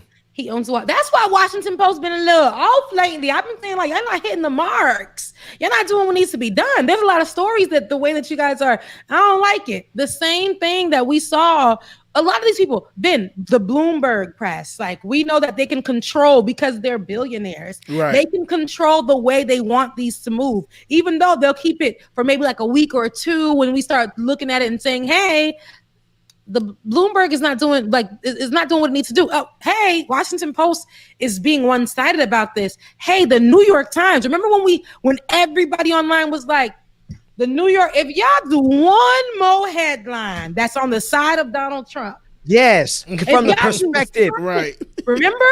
Every week it was an article about, well, what do you consider from the perspective of this twice removed cousin of an Arkansas voter for Donald Trump? Hey, my opinionated piece, but we're going to make it, this is going to be an opinionated piece, but we're going to literally push it as politics and only politics. And we're going to push this. Everybody would online, especially the journalists, would tear those articles apart. Do you hear me? Now the New York Times were like, okay, there are two sides to every story. Okay, we'll talk about it. We'll try to be unbiased or whatever you want to call it. Yeah, now they're trying to move in that way. So listen, it's not just by chance that these billionaires could just own all these things. I wish that we could go and be the voice of the people. I wish that we can do journalism correctly. I wish that we can do what needs to be done. No, the control is going to be over with the people with money. So they're going to control your voice too. Mm-hmm. So as we see that they're controlling the press, they're controlling what's being spent. They're controlling what we watch on TV. Mm-hmm. They're controlling what we drive. They're controlling how we eat, what we consume. You can literally Amazon owns Whole Foods. Exactly. Yeah. You can watch Mr. Bolden and see that they've controlled him. All you got to do is whisper in somebody's ear about some dollar signs. And that's it. I wonder if there's any, we don't need to speculate, but I just say, you know what, if you were going to force me at gunpoint to sell out my people with a statement that I know I'm going to get in trouble with, I might do it to the tune of $100 million. And then put out a statement later on, like, I didn't mean none of that shit. I just want the money. Look, y'all. I know what's happening. I mean, if I had to snag some capital, because here's the thing. I want to, Rebecca, you get the last word because we already overtime. You get the last word, but I want to say this. Y'all, why is it that a billionaire gets to own a newspaper, but the people, we ain't got no paper for the people? Why is it that a billionaire can own a marketplace, but we ain't got a marketplace for the people? They can own a space company, but we barely got NASA, barely got nothing for the people. All this stuff that one man is able to buy, it's very intentional. It's because this system is designed exactly to create overlords by the name of oligarchs. And when these people can afford enough money to go to space, and we all, Rebecca, like you taught us, they laughed. The journalists laughed when Jeff Bezos thanked his employees. You know why? Because we all know how Amazon employees are treated. We know about the urine in the bottles because they can't get to bathroom breaks.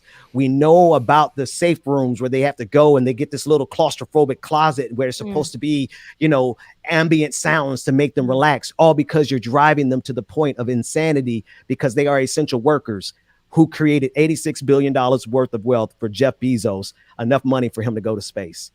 And the people, we can't even get a post office anymore. Because we've been tearing that apart piece by piece, giving it away to Amazon. It's just so much. Listen, all of that was being said because it was really good and it's very vital.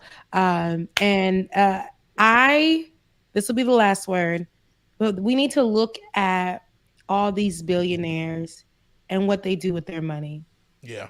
They make it inevitable for us to not use their system. You know why?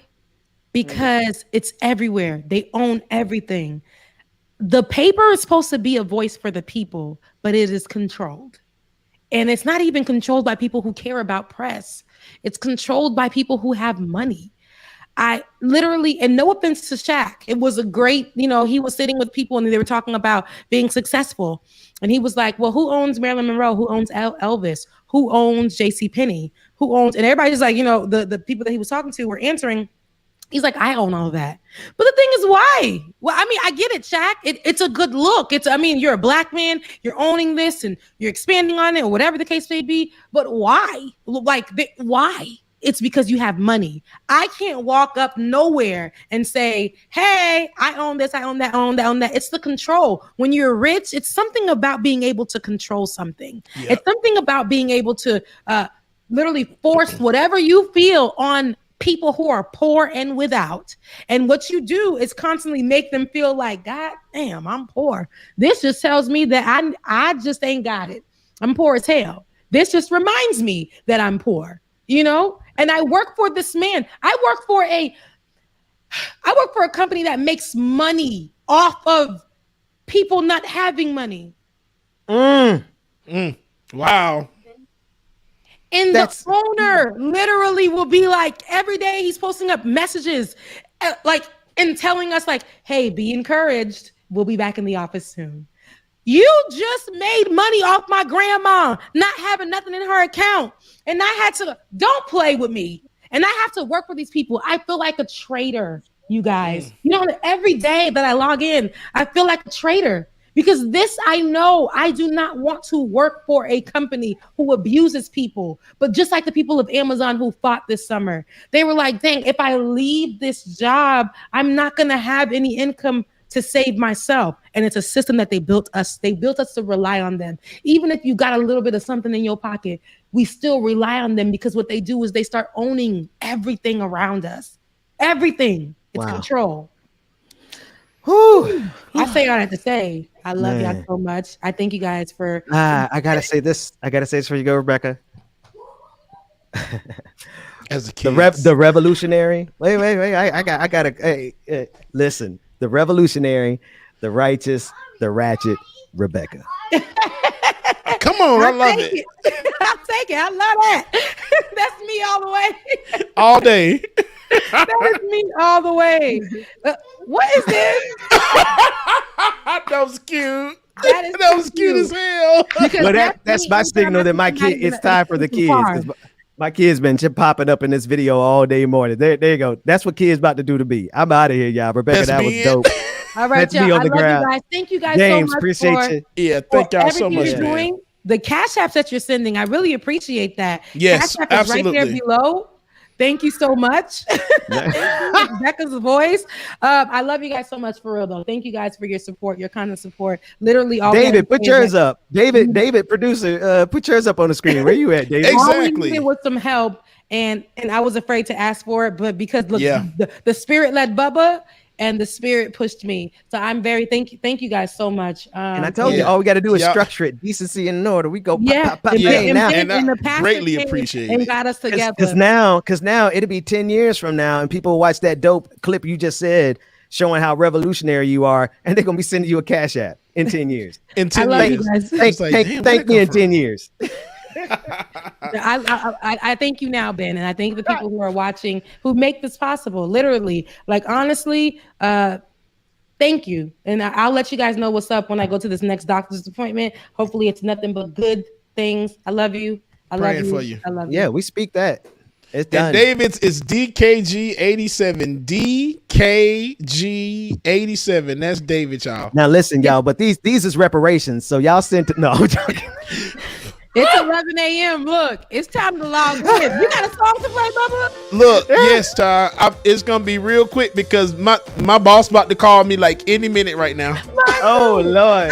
I love you guys so much. My kids have infiltrated the room. That means we'll see y'all tomorrow. Right. Love y'all, mean it. We'll see y'all in the morning. Bye.